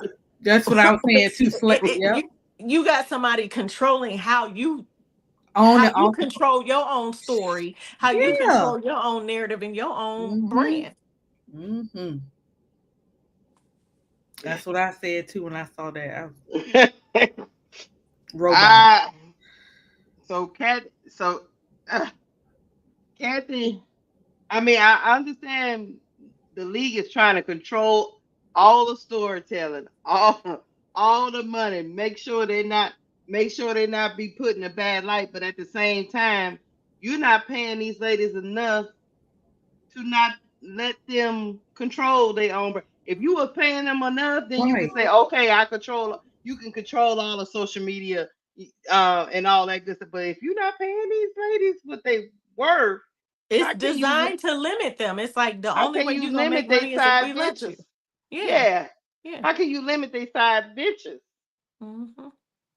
I Which mean, is what makes what Angel does even more brilliant to see, because mhm, she's figured out the formula. If the rest of them can figure it out, there's only maybe 1 to 2% of the league who really gets it when it comes to the personal branding aspect. And mhm, personal brand is important for anybody, because it doesn't matter what career, how you change careers, what jobs you change. Everybody needs to have a personal brand, because your personal brand is what's going to lead. It's going to speak about you even when you're not in the room. It's like, what are you known for? And there's a handful of women in the league who have got it, and they've got it right, and they're doing it right.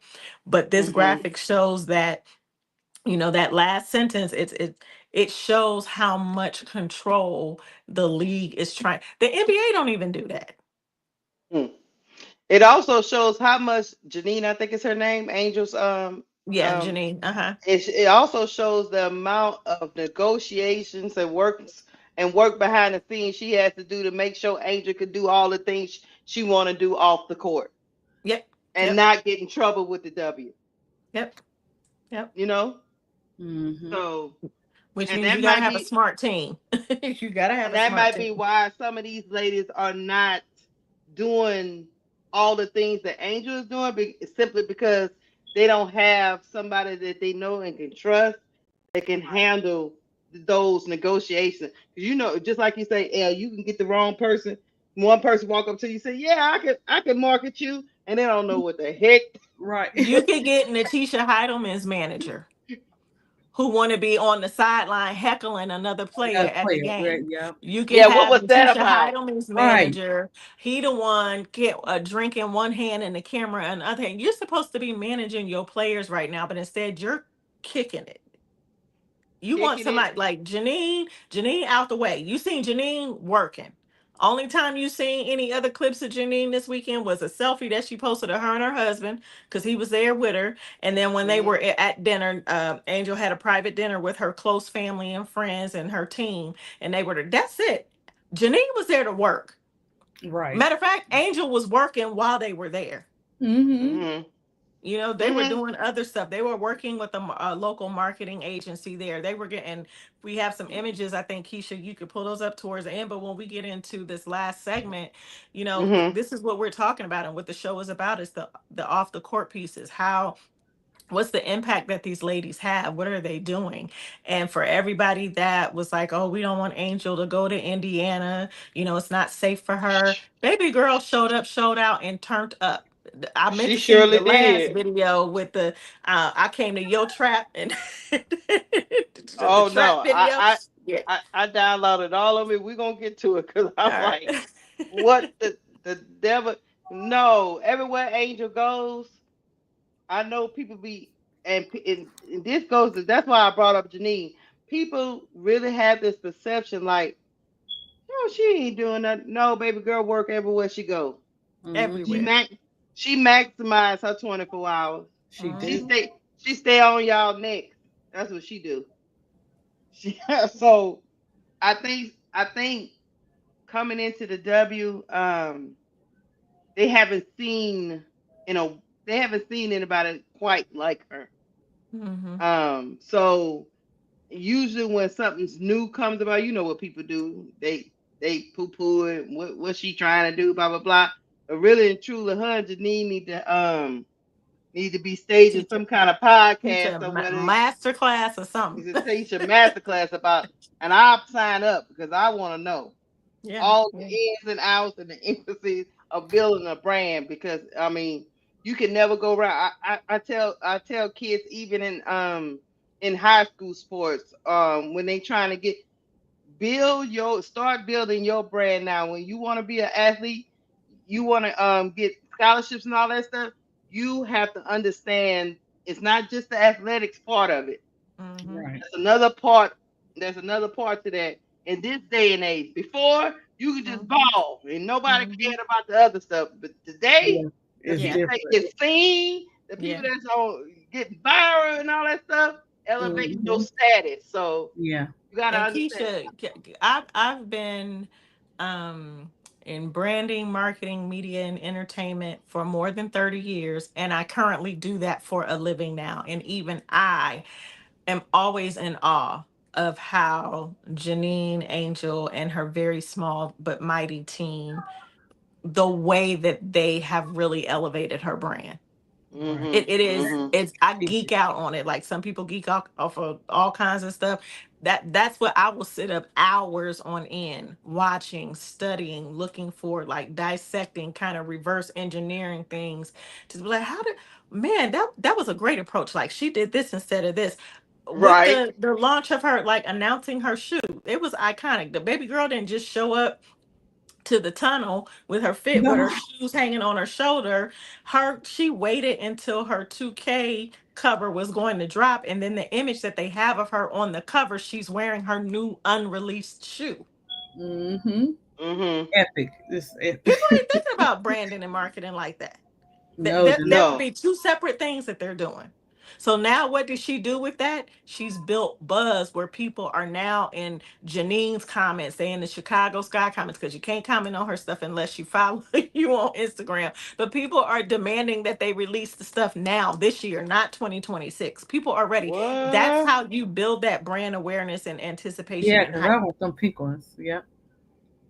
Man. Isn't the game coming out too this year, right? The game is coming out this year. The 2K20. I don't know when that It'll game is probably be coming the out. end of this year since it's for 26. They'll Okay. probably make it Okay. available before the Christmas holiday. Oh, If perfect it's not timing. already, just don't quote me on that. I don't think it's available just yet. That's good timing too. Mhm. That's good If timing. I were I doing it, Hmm. I would release it right before the holidays because Right, like people will be, October, something like yeah, October. yeah. Hmm. Yeah, it's just I don't think people understand the amount of stuff that is done. You know Hmm. that they put in. I think they think I don't know what these people think because they run around here just running their mouth and they don't really know. It's not easy, Mhm. y'all. It's not easy. Branding It's is not not. something that just happens overnight, whether it's for a product, a service, or your own personal brand. And it's an Mhm. ever evolving thing. You don't build a brand and then you stop and it's just a So, one and done. It's an ever she's right. ongoing thing. Yeah. Yeah, I don't get it, but hey, it is what it is. Look, I'm gonna tell y'all this. This is our last topic before I get to the pictures of Angel, and we kind of touched on it a little bit when you were going in and out. L. Hmm. Do you think we headed to a lockout, or do you think the league and the players work this out? I think we're headed to a lockout only because the conversations have been going on far longer than just this weekend. Right. Hmm. And it doesn't seem to be. I don't see anything massive changing. Like, I don't see a coming to Jesus moment happening in a 24-hour period where Kathy comes back and is like, yeah, this is what we're going to do. Right. And so while I don't, there's a part of me that doesn't want to see a lockout happen. Hmm. There's another part of it, and the reason why I don't want to see that happen is because some of these women are not in a position to and mainly probably rookies. Well, I wouldn't say rookies because depending on what they're, if they have NIL, and what that looks like for them. But I think that it will hurt some if a lockout happens. I'll never pocket watch, but I don't know how sustainable a lockout would be for some of these ladies. Mm-hmm. The other side of me is I'm a radical. I believe in rocking the boat. I'm a disruptor, and sometimes you got to take a L for the team to get the things that you need, Mm-hmm. deserve, and require. And I, for that reason, feel like a lockout is going to happen because I think Kathy and the league feel like the ball is in their court and they hold all the leverage. And Mm. it's something that we haven't seen for the W. And I want these women, I want the world to see how much leverage they actually have. And Absolutely. we saw a little bit of that in the All-Star game yesterday. I know there's been a lot of talk about, oh, it was boring. I wish I would have known this. I never would have spent time to invest. I wouldn't have done this. I wouldn't have done that. I need people to understand that what we saw yesterday, um, I don't think anybody came into All-Star weekend with the intention of the game being played the way that it was yesterday or lack thereof.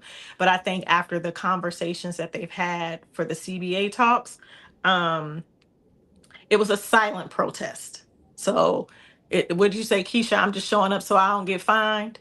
Right. Right, I think it was right. one of those things where it was like, we have to. And part of it may have even been for the fans. Like the fans may have not received what they expected in terms of a product, but um, these players care about their fans. So it's like, well, we're not going to have all these people spend all this money and come and not see a game, but we can Mm-hmm. determine what the product looks like and give the league a little bit of insight into what it could be if we do go to a lockout. And so I think it was NECA. It was NECA at the post game presser with her sister and Elle and Andrea. And, Shanae said something to the effect of, usually, my sister is very church and state. She doesn't get into all of the things. She's very professional in how she responds and carries herself. But she alluded to, her sister Shanae alluded to the fact that what we saw in the game was planned, and that was their way of a silent protest. And I'm sorry, NECA all but confirmed that. So that's why I was asking you all yesterday's show if y'all heard what she was saying, and I'll try to find the clip for a later show. But that was a silent protest for these ladies, and I'm not mad at it. That the Mm-mm. Mm. people who went to attend All-Star weekend, they had all kind of activations and events that they were a part of and got to experience pop-ups, all the things. So they more than got their money's worth. Most people go to the game and they're not, it's an exhibition, y'all. It's not like supposed to be a regular in-season game. There's even a clip where Fee is talking to Caitlin. They're walking down the tunnel or whatever, or the hallway at the arena, and Fee says, I'll make a bet with you. Since the 4-point shot was created for you, Caitlin, and you Right, can't play, right? And you can't right, play, um, for every 4-point shot that my team makes, you have to take a shot, like a shot of liquor. Right. And what stood out right. to me in that was because I shared this because I've seen a lot of complaints about, oh, it wasn't a fun game to watch. They shouldn't have done the 4-point. When you're doing the 4-point shots, then people are not playing defense, da da da da da. But get with your girl. The 4-point shot was created for her. Give it Kathy and them. That was Right. specific for a particular player. The other thing is some of these ladies are dealing with injury. Why would you Yeah. go hard in an exhibition game when you know you're in the middle of your season now and you got a whole Mhm. second half to go, and you And, mess around and can't finish the season? So y'all mad and over one game? and the Y'all other got y'all thing got a is, concert, y'all got Glorilla, but like what you mad about? here's Glow came and put it on for y'all the other thing, Mhm. is they gotta play a game on Tuesday. Like, Tuesday. Yeah. Don't somebody Like, get a game tomorrow? I don't know. They usually don't. I don't know. I I don't don't know know. about Does tomorrow. somebody have a game? Maybe not. I know they resume play on Tuesday. I think that's what they said. Okay. Because pretty much that's what Sabrina said. Sabrina said, "Look, we don't have a lot of time in between the All-Star weekend and resuming the season. Resuming the Mm-hmm. season, we got to travel back to our teams and Mm-hmm. play basically the next 2 days. Yeah. And we need to negotiate with Kathy about getting more time in the All-Star because like some people play. I know Angel and them played on Tuesday, I want to think, before the Mm-hmm. All-Star break. And some other teams played on Wednesday too. And then All-Star started On Friday. Thursday. They had Thursday to travel, and it started on Friday, Saturday, and they back to it on Tuesday. So I don't know what else y'all really wanted from Yeah. the ladies. I don't Mhm. know. I don't know what y'all wanted because their respective teams has all made their calls to them and say, look, don't get hurt Yeah. for no You Yeah. heard what All-Star. Tyler said to Angel, like, be careful and come on back so you can play. We got a second half of the season to go. Matter of Mhm. fact, he came down there. He was down there just to make Yeah. sure. A lot of them did. Hey, player, have your fun, But Mm-hmm. walk yeah, around, but but we look, need you. Don't be don't doing be too doing nothing. much. Don't do too much because we got another. We need it. We got, and you seen how we look without you. So, player, we.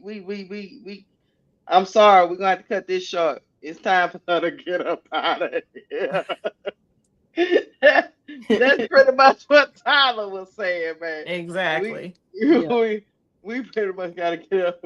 We gotta get up out of here because I don't know what's going on. So I think if Kathy really wanted them to quote unquote go hard, she would have gave them at least a week.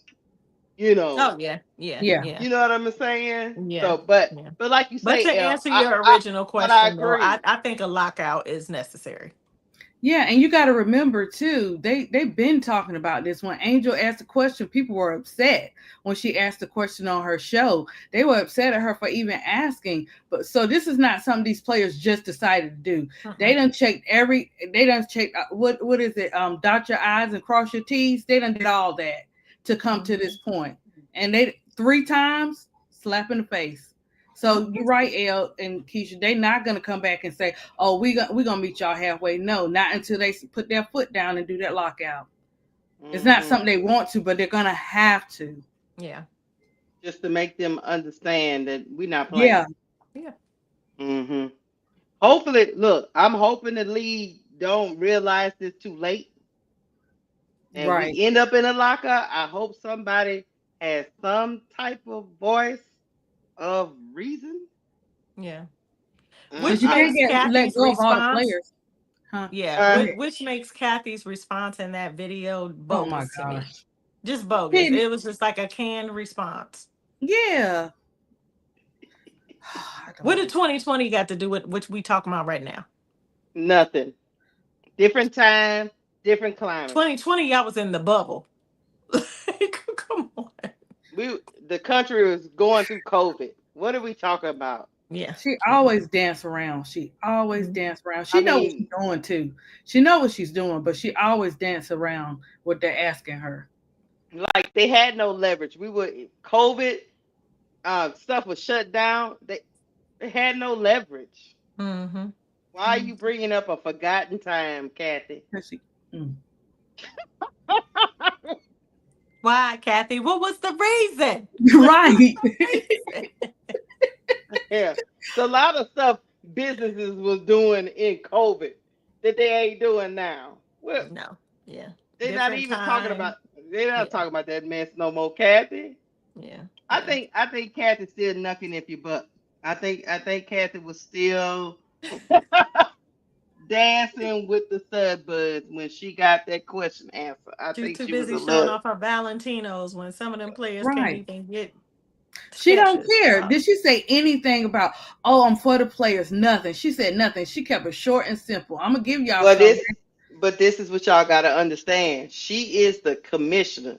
Yeah, She is not for the players. She Right. is employed by the by the league owners. or the owners. Yes. That's who Mhm. pays her check. So Mhm. no, she is not. She is not for And the then I players. think it was a might have been Chicago Cheetah. If That's great, in the Keisha. chat earlier that was talking about like these owners are billionaires, a lot of them multimillionaires. And Mm-hmm. if we go back to that original graphic and look at how much each organization made, Mm-hmm.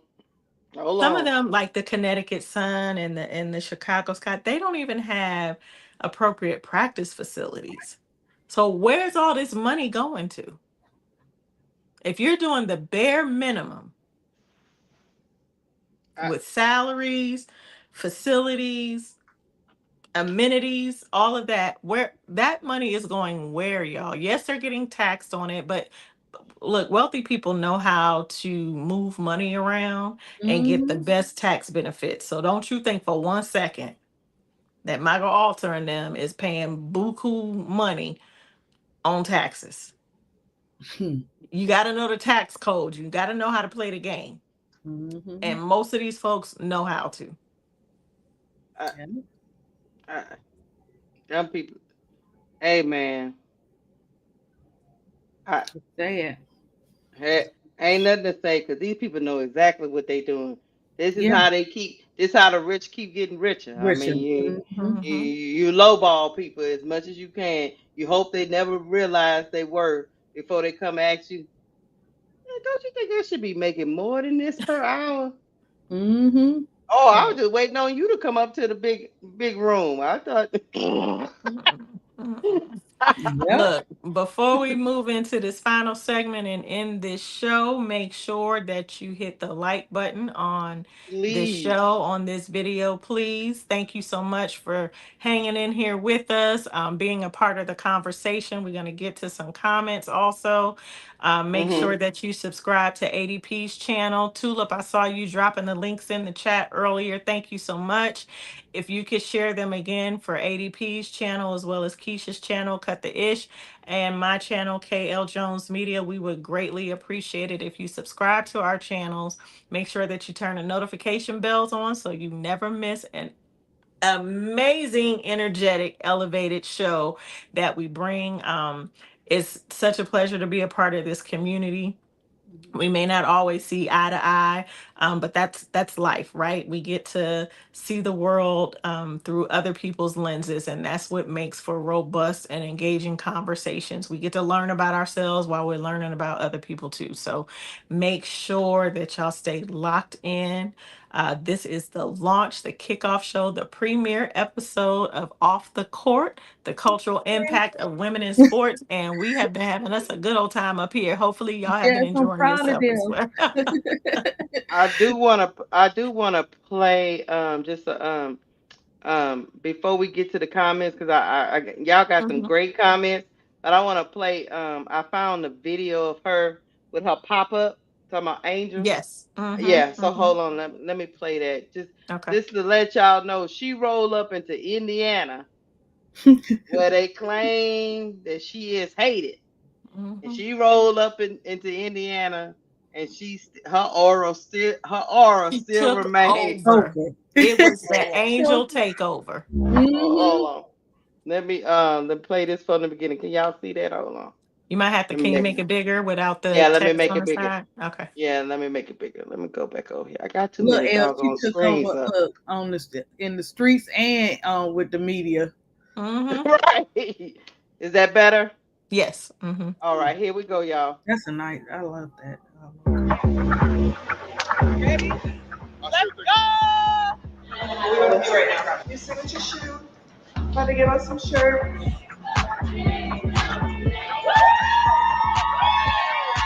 You got size 10 of shoes, though.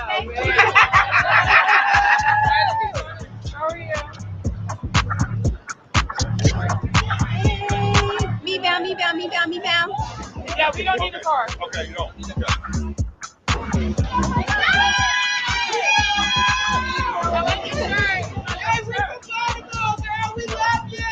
That's crazy. Angel Reese, that's crazy. Take it over. That's your feet right now. Feet Martin. Yeah. That's what marketing. I didn't even see that. It was on the Skies website. I thought that was cool. Listen, she even got the bodyguard is out there marketing for her. Okay, he got on the PEs and you heard him say, "Yeah, you doing all that walking, but your feet is comfortable. Them shoes is comfortable. They feel good." Mm-hmm. I thought that was funny. I was like, Angel is rolling around. People like, go, get Angel, take it over, Angel, take Yes, that was tight. it over. Hold on, let's get to some of these comments. Look, Country Notary is saying, look, Kathy is doing her job. She is doing her job, trying to Mhm. keep money from the ladies. She surely is. Yep. Chicago Cheetah said, pay the ladies. Pay them. uh, You heard what Big Rihanna said. Better have my Pay 'em. money. Big Big Dog Sports say they really don't have leverage now. Kathy was saying what I've been saying. They're holding the pass against these women now. They Say that trying to, again. Big Dog. He said they really don't have leverage now. Kathy was saying what I've been saying. They are holding the pass against these women now. Mhm. Hmm. Uh-huh. Makes you think. You like they trying. I'll put it to you like this, big dog. They trying to hold it against it. They trying to make them believe that no, it should be business as usual. They trying to do it now. They are, but I don't know if they're gonna succeed in that. King West said Mhm. these people playing in their faces. That That is they true. are. Hmm. That they are. Somebody said they do have leverage. So, big dog, Unrivaled is some leverage.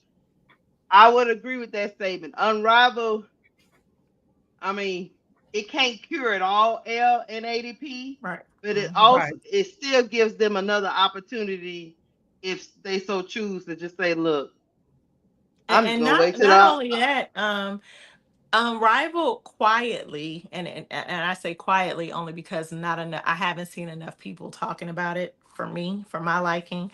But they quietly over the weekend made some boss moves. They signed Mhm. 14 NIL deals with the likes of Az Fudd and Sarah Strong, Flage, these ladies coming out, Olivia Miles, Hannah Hidalgo, they were all there this weekend at All-Star, and they signed them to these lucrative NIL deals, and they call them the class of 2025, not for their draft class, but for the class that they are now partnering with um Unrivaled, right? Mhm. Also, there was a video that was circulating where it was Courtney, I think she might have been the only player. Tisha, I'm pretty sure, was in the room. I can't remember if she was on camera or not, but it was Courtney, and then Alex Basil or Bazel, not sure how you pronounce his last name, but Fee's husband,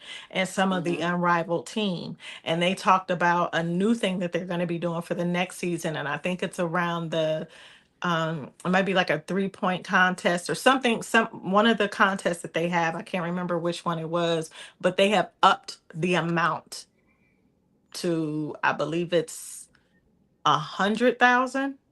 Mm. Mhm. Or maybe it was from it's up to 100,000 if I'm not mistaken, and we'll come back with the specific numbers, but they're making moves, so that lets me know that Unrivaled made some money last year or this past Mhm. season. Mhm. I'm um with you. and you have someone who is intelligent like Fee and Brianna Stewart, you have the commissioner Mickey, you have their investors, you have you got Coco Goff and all of these other folks who are investors who understand business. You have an advisory board, and they are ensuring that this is a profitable business model, but also a great opportunity. I would expect to even see maybe the roster sizes increase for the next Unrivaled season. But let's take Unrivaled out of the conversation for a minute. Because I know the first thing that some detractors will say is 3-on-3 basketball is not the same as 5-on-5. Okay, we get it. There's pros and cons. A lot of pros, in my opinion. But Unrivaled isn't the only competition in town.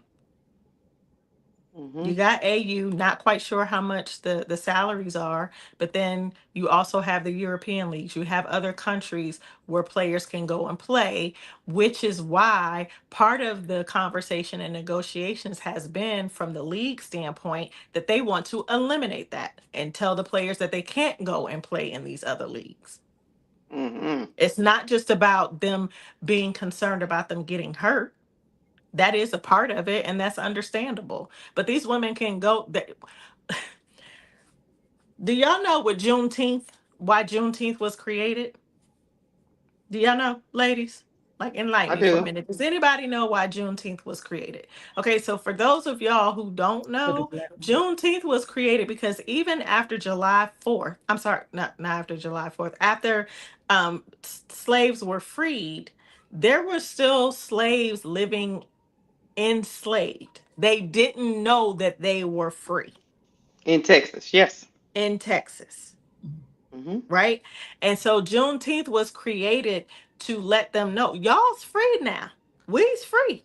We can go, Right. Right. right? So the WNBA is like, I don't want y'all to keep going and playing in these other leagues because then you're going to be free to understand how much you're really worth and how much you can make. And we're not willing to pay y'all that. Mm-hmm. Mm. We're not willing to give you revenue shares. Mm-hmm. Do you know that even being creating content on YouTube, you get paid. You get um AdSense. You get paid that way. If you become an affiliate for your favorite products, skincare, beauty, hair, clothes, whatever, you get a portion of the revenue that you are helping a company to create. Why should it be any different for the WNBA? It shouldn't be. It's right. That look, that gets me to MJ Lover's comments. And watch this one. He said, "I said that when I came in. The billionaires are writing off maximum losses on all of their assets." Yep, Mm-hmm. you're absolutely Mm-hmm. right. Um.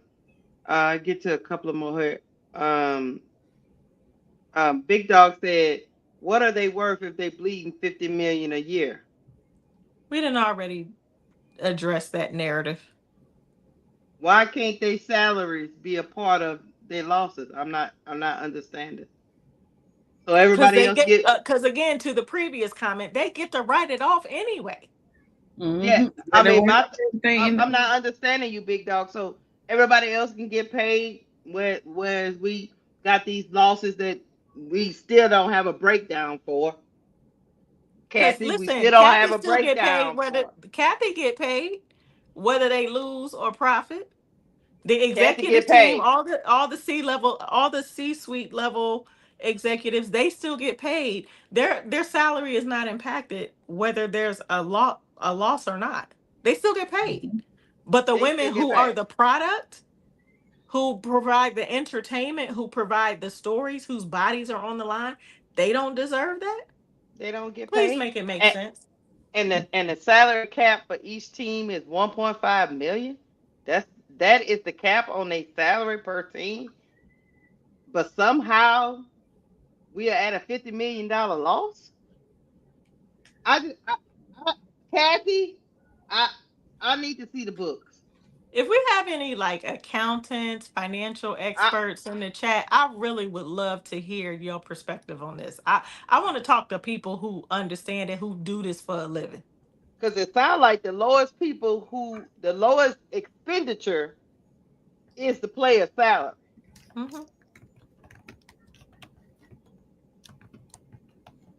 So how about you pay them more and somebody and reduce Kathy because I think her salary might be what millions of dollars. Hmm. I'm sure. I, I mean, all these other they got people in each of one of these organizations making more salary than the players at just general manager, president, assistant Mhm. coach. all these different positions, marketing director, whatever. Trainers, all that. All those people are making more than the people who are actually being watched on TV.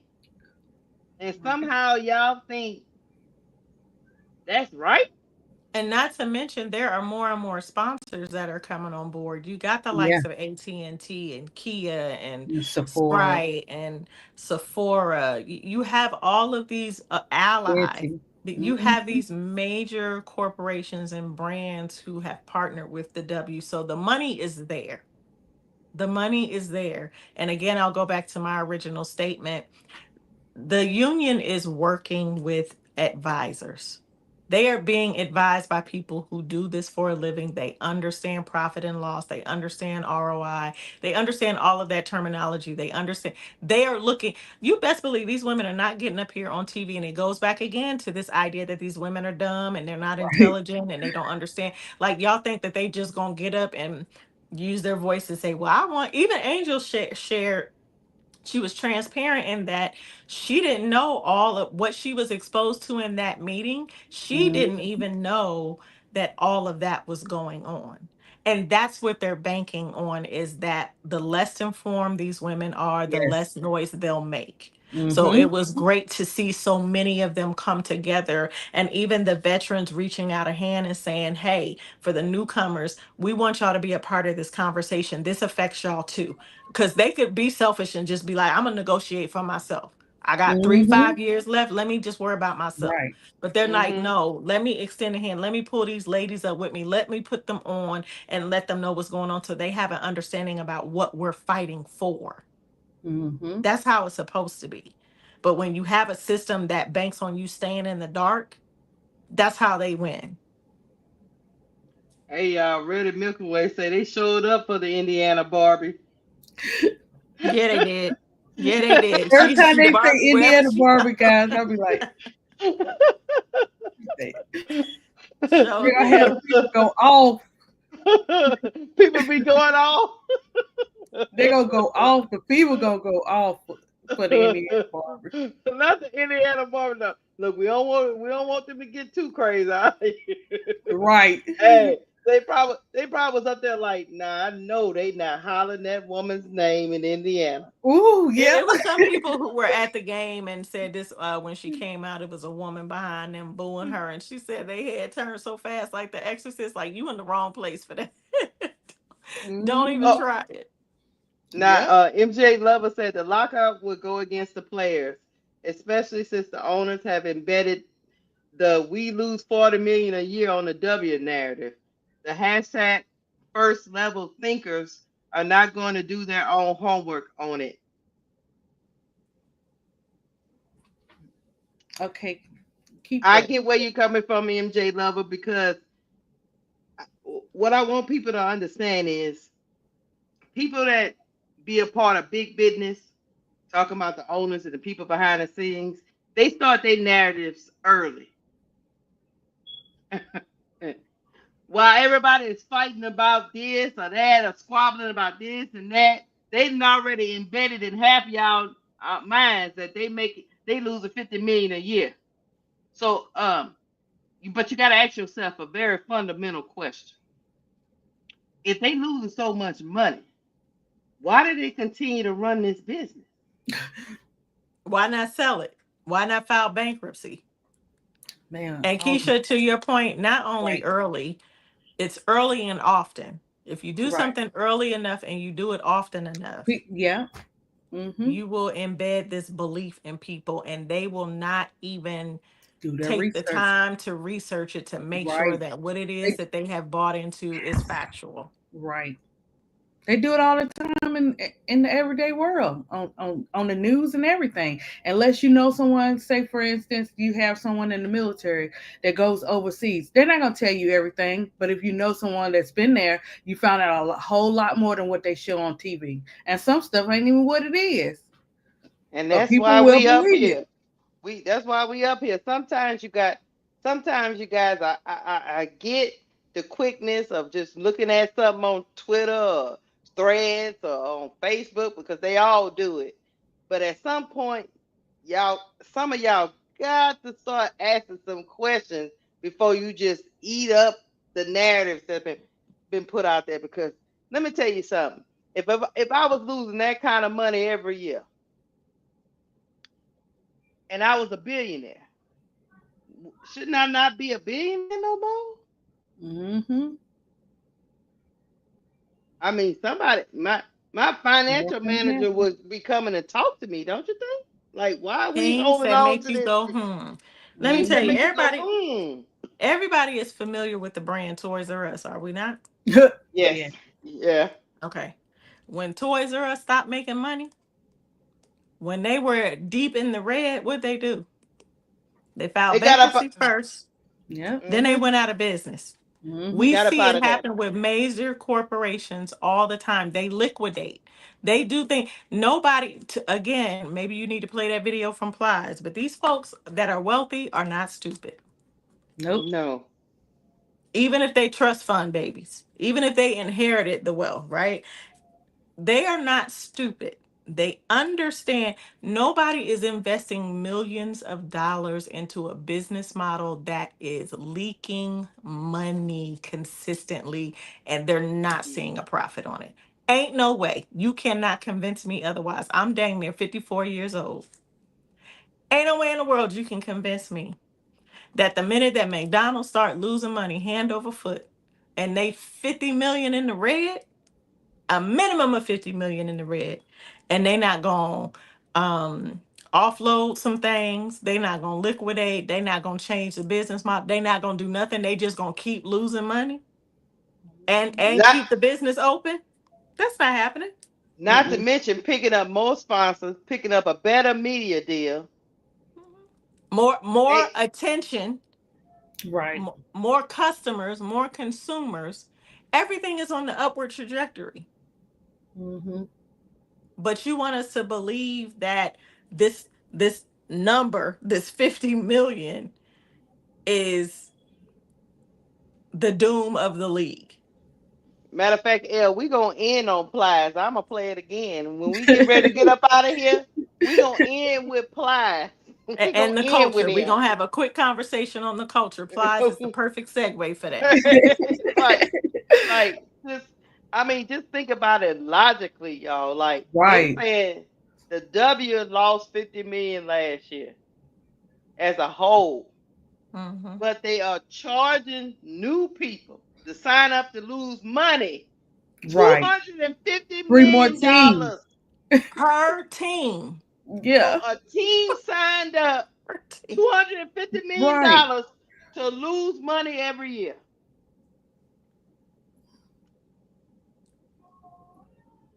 Yep. Hmm. I'm interested what the chat got to say because 2 + 2 = 4 every day. And the matter Jimmy of fact, Page, right there. Jimmy Page say it has never made a profit. Then these are the dumbest businessmen I have ever seen. Right. The Right. dumbest known to man to do something for And 30 they, years and not make a profit. So and not make a profit. I'm interested in asking our viewers. We keep hearing the narrative that they've lost 50 million, right? But I want you to tell me why do you think someone would continue to stay in and operate a business that is losing that much money? Why do Mm. you think, realistically, why do you think that you have multiple business owners who are in an industry, in a business that is losing that much money? Why do you think year after year, with all that loss, that they are still in business and not liquidating, not selling, not trying to offload this failing non-profitable business model because they got money so they can go and invest in something else that's going to get them a quicker return. I want to hear from our viewers why you think that these business owners, these wealthy folks would continue to operate in a failing non-profitable business. And L, if you're using it as a tax write-off, as most people in the chat think, why you just don't write off the bigger salaries then? Right. Correct. Make it make sense. It's just not making sense to me. Hmm. Why would you not? Because if we all are part of this scheme, bring the players in on the scheme too. Let Yeah. them Right. get paid Yeah. and Hmm. write it off. Yeah. Nobody invested 30 years for nothing. 30 Nothing. years? That's too. Mm-mm. And that's just three teams. We're not talking about Toronto. We're not talking about Golden State. And even though they came in at a lesser amount, we're not talking about Portland. Look, just like somebody been putting in the chat, hashtag open the book. I need to see. Open that's I what don't we need to get it going on social media. Hashtag I open the books. I don't believe Yeah. nothing Kathy is saying. I need to Hmm. see in black Right. and white because it's not adding up to Nope. my mental capacity is a little bit bigger than what some of y'all be talking about because online because I need to see this 50 million. Like we Yeah. said earlier, I need a breakdown, Kathy. What is this Hmm. 50 million from? And what Right. does it have to do with you paying the actual workers? Yeah. Hmm. No Cause So that's industry funny. survives. No industry survives if you don't pay your workforce. No Right. industry. I don't care Hmm. how successful of a product or a service you offer. If you don't pay your workforce, if you don't take care of your workforce, you won't have a company. no, You won't have one. we know that, L. L, the kids working at McDonald's, the McDonald's might be operating at a loss. Do you think them people inside McDonald's care? The Hmm. workers? No, they don't care. They want their check. Let me tell you, half of these ladies could go and become a part-time faculty member at a community college and make more than what they Um, make in the W. That and is a that's the fact. fact. That yeah. They're That is a working fact. roughly around the same amount of time per year, Yeah, man. Hmm. And I won't have a torn ACL. and I won't have a torn ACL. I won't get no Right. concussion. I won't have to get no pins and needles up in my ankles, my fingers, my wrists, my knee, No my leg. screws in None your of that. No leg. None screws. of None that. of that. I won't get my I tooth knocked out. but hold on. Hmm. But um um I won't Phoenix, get stalked by no students. No, hopefully not. But you know what I'm saying. I'm not gonna be Right. getting called different names. I don't have to walk Hmm. around with no bodyguard for fear of my life. I don't have to worry about somebody sending something to my organization that's threatening me. I Yeah. can hold just on, go L. and live off the grid. Hold on, L. Phoenix built a state of the art facility for its players, with showing the financing people for said facility nothing but losses for 30 years. Oh, and Keisha, can you put that graphic back up that shows what each organization made? How much did Mm. Phoenix make? Phoenix made. Hold on, let me make this big because you know I'm getting old. Right. You He still said Phoenix your young. eyes made. are just seasoned. Look, Phoenix is Yeah. worth 250 million, and they made 19 million last season. Mm. And how much was that state of the art facility that they built? I do How much not did know they pay that. for it? Look, I gotta go look that up. I'm just trying to figure out why they building state of the art facilities for something. Right. Because That's not. when you go get a loan, you gotta give give the Yeah. loan people your financial situation. And if they see that for the last 5, 6 years, you in the negative, You're not getting I, a loan. I Right. would think you would be declined. Hmm. You're not financeable. True that. But maybe they know some people we don't know. Maybe they got a different department back there. You know. Yeah. You know. Oh, you I don't don't even claim have to to know it research all. that to know that. You don't have to research that to know that. That's just common. Hey y'all, AI says the Phoenix Mercury's new practice facility costs $100 million, Okay, and so they let's put built that into that. perspective. I think they built that in 2024. That was just Hmm. last season. That it was at Mm. All-Star weekend that they unveiled it last year. Because remember, All-Star weekend was in Phoenix. And so who gave him that loan for 100 million? Right. Because the graphics show they only made in 2024 what 19 million. And So let's cite let's cite the source for the graphic. We can give these folks credit. Sportico. Hmm. I'm just trying to understand who gave Phoenix this loan. They've been losing money for years. I Mm-hmm. digress. But they got financed for $100 million loan. It just don't make sense. I know it's fun to just go with what's trending on social media. I get it, guys. Sometimes I'll be watching dances and I'll be like, oh, they doing a new trend. Cool. Let's see it. Let's see the new trend. I get it that it's trending on Twitter. It's trending, y'all. It's trending Yeah. on TikTok. Let's jump on board. But some of that shit don't make sense, y'all.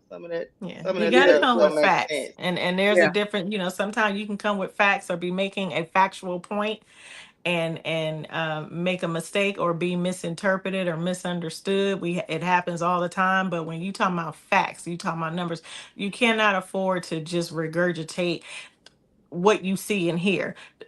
Hence the whole narrative about Angel getting all of her rebounds or off of her own misses, and that the facts, the data have shown that that is just not Right. true. But people continue to run with that narrative because it's been so prevalent on social media. They bought into the belief that it's true, and so they can continue to regurgitate it no matter how much proof you show that it's not Mm-hmm. true.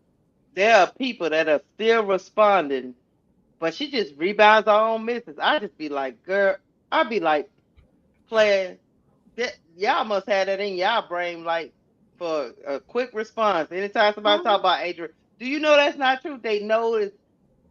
They Yeah. don't care what the data say. They don't They don't care. care. Mm-mm. They think people like us is lying to them because they didn't heard the narrative so long Yeah. that they Right. believe it.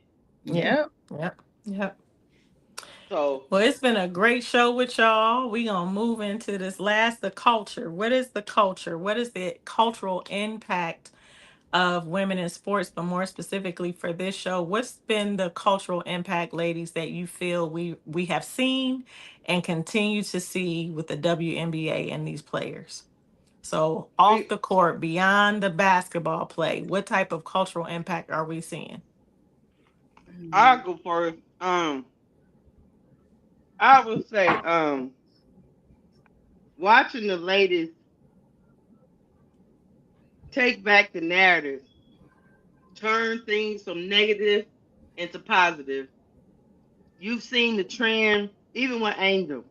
I'll just bring her up as an example. She's starting to understand that fighting against the said narrative sometimes just maybe you should just embrace it and turn it back on their head because we've tried the other way of just giving them data and facts. Mm-hmm. How about we just embrace it and say, you know what? I am a strong woman. I am unapologetically. I am just gonna embrace who I am. And guess what? Y'all either gonna like it or don't like it.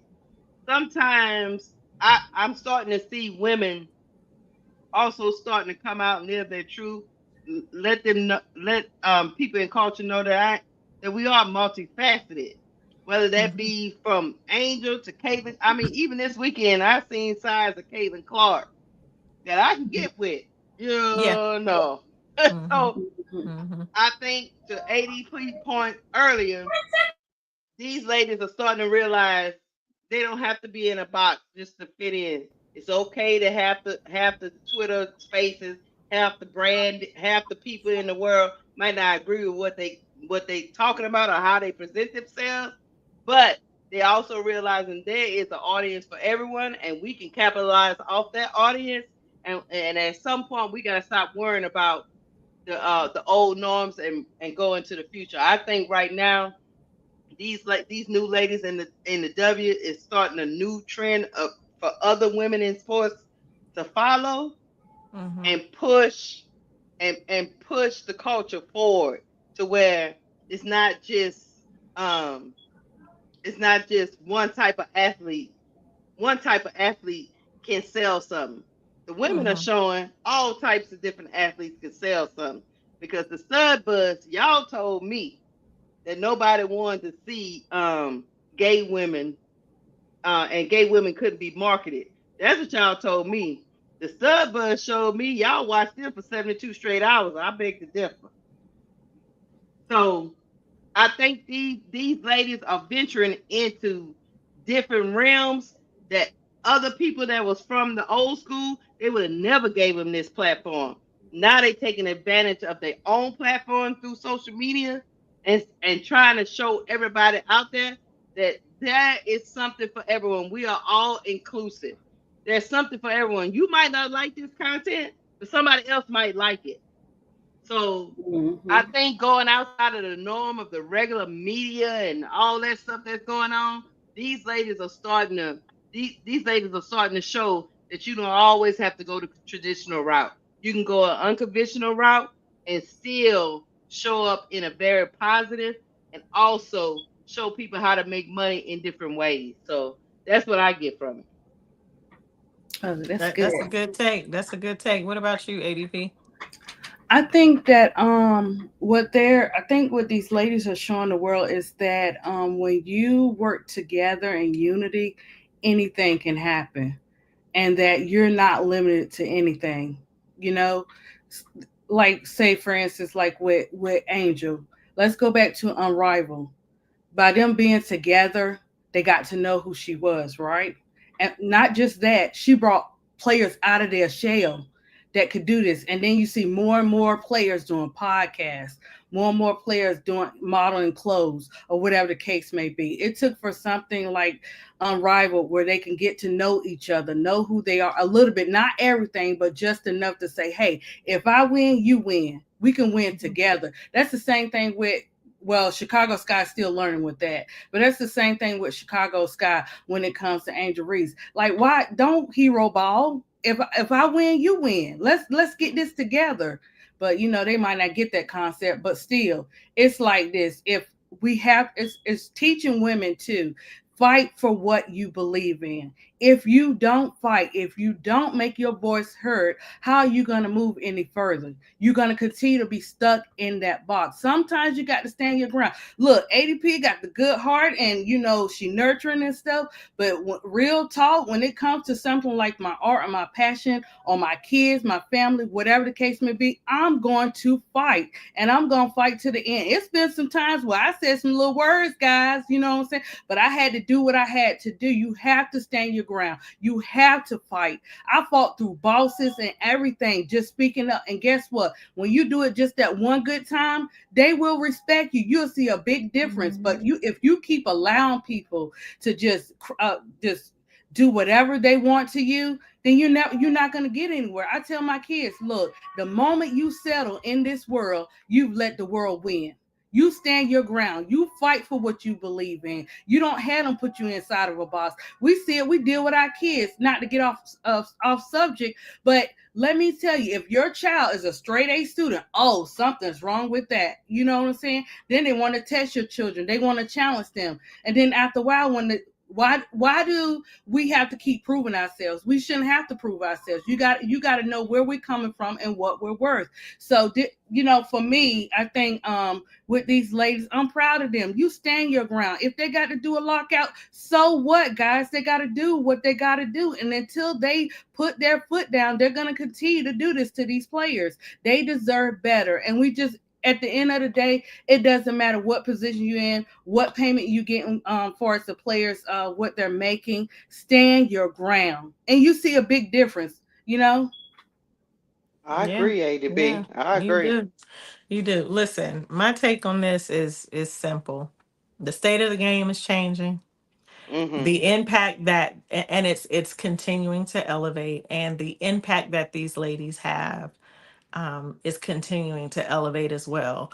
When you look at what happened this weekend, some of what we've already talked about, but when you have a player who isn't even in the league yet, they're still in college, and I'm talking about AZ Fudd, and Mm-hmm. she has a party that is packed out, heavily attended by like they said it was jumping. Everybody and their mama was there. When you have a player who has a party with that type of attendance and buzz and impact, and it's greater than the party that Sports Illustrated, a well-known, long-standing, reputable brand, AZ's party was better than the Sports Illustrated after party. It was more heavily attended than the Sports Illustrated after party. It There Okay. was was. more buzz around AZ's Fud Around and Find Out party than the Sports Illustrated party. So if that doesn't signal to you the impact, the cultural impact that these women have off the court, I don't know what to tell you. And we're seeing it from multiple players in different ways. We see the little girl super fan Vivian, who I don't know what her parents do for a living, but they at every game. Right. And Yeah, and she's they said they coming were with picking at her. gifts galore. And they Hmm. got courtside seats for these games. This is a little girl from who knows where. She might be from the middle of America for all we know, but she's showing up to these games. She's showing up loving on these players. She's bringing her friends along. There's the impact. Yes, they're coming to see these players on the court, but it's the off the court impact that these women have on young people. You have people who are in their 50s, like me. You have people who are in their 60s and 70s, and they are tuned in. They are in their minds. They're like, these are my nieces. I have a video on my channel from a couple years back on my podcast where I talked about don't call me auntie. Because to me, I felt like it was a negative connotation. Like when people found out how old I was, they would relegate me to auntie, meaning you old. Baby, some of these WNBA players and had me change my whole stance on that. I'll be your auntie because I have Right. embraced them as my own, right? That's my I've baby. embraced them as my own because I am so invested in their stories and Yeah. their success because I'm a mother. I have three children. I have two adult daughters and a son who is entering adulthood. I have grandchildren. I have two granddaughters, two grandsons. I come from a very large family. I have a gang of nieces and nephews and cousins. And I want them all to succeed in whatever it is that they do. So I have that in me where I want to see these young women. So you got me ready. I'm not even a sneakerhead. I can't tell you the last time I wore sneakers outside of working out. Which, by the way, I got out of my boot finally this Wednesday. I'm off Oh crutches and yeah. Yes. out of No, this boot finally after I'm dang near getting 4 months. I'm Woo. getting me some of them A1s and some of them But angel I'm shoes. getting me some A1s. I'm getting me the Me Bounds. I done ordered my Me Bound merch. Right. I love what these ladies are doing, and and they have an impact even when I'm in conversations with clients who are not even in the industry of sports, and I talk to them about what's going on. As a marketer myself, as someone who's in media, as a storyteller, I'm leveraging what I'm learning through the impact that these women have and how I can apply some of those things to my clients, to my business, to the people I'm a consultant with a college. I've shared that with you all. That's an educational client, right? But there's things that I've been able to watch and glean from how these ladies move and the impact that they have off the court that has helped me to be a better consultant to my clients even with in different fields. So the impact is far reaching, and it's impacting music, it's impacting fashion. We've seen Angel and Stewie and JJ and Sabrina this year at the Met Gala. We've seen Hmm. other folks like they Mhm. are there's this intersection of culture, and I forget who it was that I saw last night and they were talking about it. There's this intersection that is happening across beauty, across fashion, across um music and art and all of these other things, and it's unprecedented. It's unlike any other time in sports history that we've seen, and even in other sports areas like tennis and golf. Like, we are seeing the exponential impact and growth of these professional female athletes, and they are only just getting started. These Hmm. corporations are not becoming sponsors and investing in something that they don't see a future in. So it's only up from here. And that's what Mhm. we I do here. I That's why it's agree. important that we continue to amplify, share, and elevate the stories of these women and the incredible work that they're doing. They are more than athletes. They are more than their titles. A lot of them have their own nonprofit organizations. They're giving back to their Right. communities, Yeah, they are. and not just the communities that they were born into, but the communities where they are building Yeah, where they currently play. with their careers. Yes. Yeah.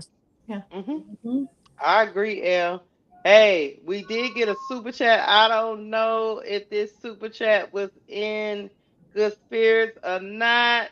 Oh I'm just Lord. gonna I'm gonna say Listen, thank you you want for to the spend your money to be $2. negative by all means. Yeah, I don't know what that's about, but What does it it say? I can't see it. goes to the baby giraffe fund. Listen, the baby giraffe is out here. Don't mess around, because she'll mess around and go ahead and trademark baby giraffe too or something, or come up with a baby Right. giraffe line No, and you will be all saucy. you look, all you doing is giving her more Cause and she more watching. She be ideas. watching. That's all you Listen, you doing. just proved our point. If it was intended in a negative spirit, you felt like you let me tell you how much motion she got, the baby giraffe. Oh. Keisha, you still got that picture of the baby giraffe? Let me tell you how much No. motion the baby giraffe got. That she had you come on this show and spend your money so your comment could be read on this show. That's how much motion these ladies got. Yeah. And that's why we about to get up out of here and we gonna end. Hey y'all in the chat before I make plies, tell y'all Plies about and our yourself. outro video. Before I make plies, tell y'all about yourself. Make sure y'all hit the like button. Even you haters, hit the like button. It's free. Subscribe. Haters, y'all can subscribe to. Subscribe. It's free. If you want to continue to send us super chats to hate, continue to send super chat. You can By do all super chats means. even after the show is over with. Super thanks. You can say just thank you for just keep giving to our fund. We appreciate it. My mama always said all money can spend, and we good. That's We good. If that's We what you want good. to do what you want to do.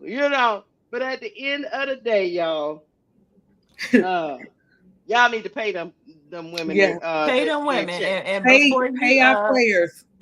And before you share Plies video and our outro, just want to thank our girl, our sister ADP for joining Thank you us on the guys. show this Thank you. evening. It has been a long time coming. Thank you all for those of you who have been locked in and waiting and anticipating for the premiere of this show. Thank you for your patience. We're excited to get the ball rolling. We got a lot more coming for you. All are welcome here, but don't get it twisted. We are women amplifying the voices of women, and we're sharing our perspective, which brings value to the game and the conversation. Happy to have you all here. Thank you for all the comments. Make sure that you subscribe to ADP Art Creations. Hmm. Cut the Ish. Real Talk Sports. Keisha, I always mess up your name. It's no, you did Say it it right. right. You Okay. did it right. And I'm your co-host with Keisha, KL Jones of KL Jones Media. Make sure you subscribe. If we have a moderator in the chat, please drop the links. And thank you again. And we gonna see y'all on the next show after this. Yeah, we gonna see y'all because y'all making me I can't be messing around with y'all because I don't want to go to the left on y'all. Don't do it, Because Keisha. Don't crash Don't do out. it. This ain't the crash it, out show. Don't crash out. it, These women in the WNBA. Pay these motherfucking women, man. I don't want to hear none of that shit about, the WNBA hadn't made any money. It loses money every year. The only reason it's still even afloat is because of the NBA, the subsidies. I don't want to have a motherfucking fish fry. Have a motherfucking fish fry then. That's what they used to do at my motherfucking grandma's church. Have a motherfucking fish fry. I don't want to hear none of that. Pay these goddamn people, man. And half of y'all feel like women shouldn't even make no goddamn money unless they're in a motherfucking G-string. That's how the majority of y'all feel. The only way a woman should make some goddamn money in this country is if they got on a motherfucking G-string. These are high qualified women. Motherfucking knucker out there in Seattle. That's a motherfucking Stanford degree. That woman damn near Einstein who know how to play goddamn basketball. Her teammate, Skylar Diggins, that's a Notre Dame motherfucking degree. Whether you like it or not. Pay these goddamn people. I don't want to hear, listen, if Popeyes was telling me right now, they ain't making no money, and I'm looking over here to the right, and it's 3 more motherfucking Popeyes finna open.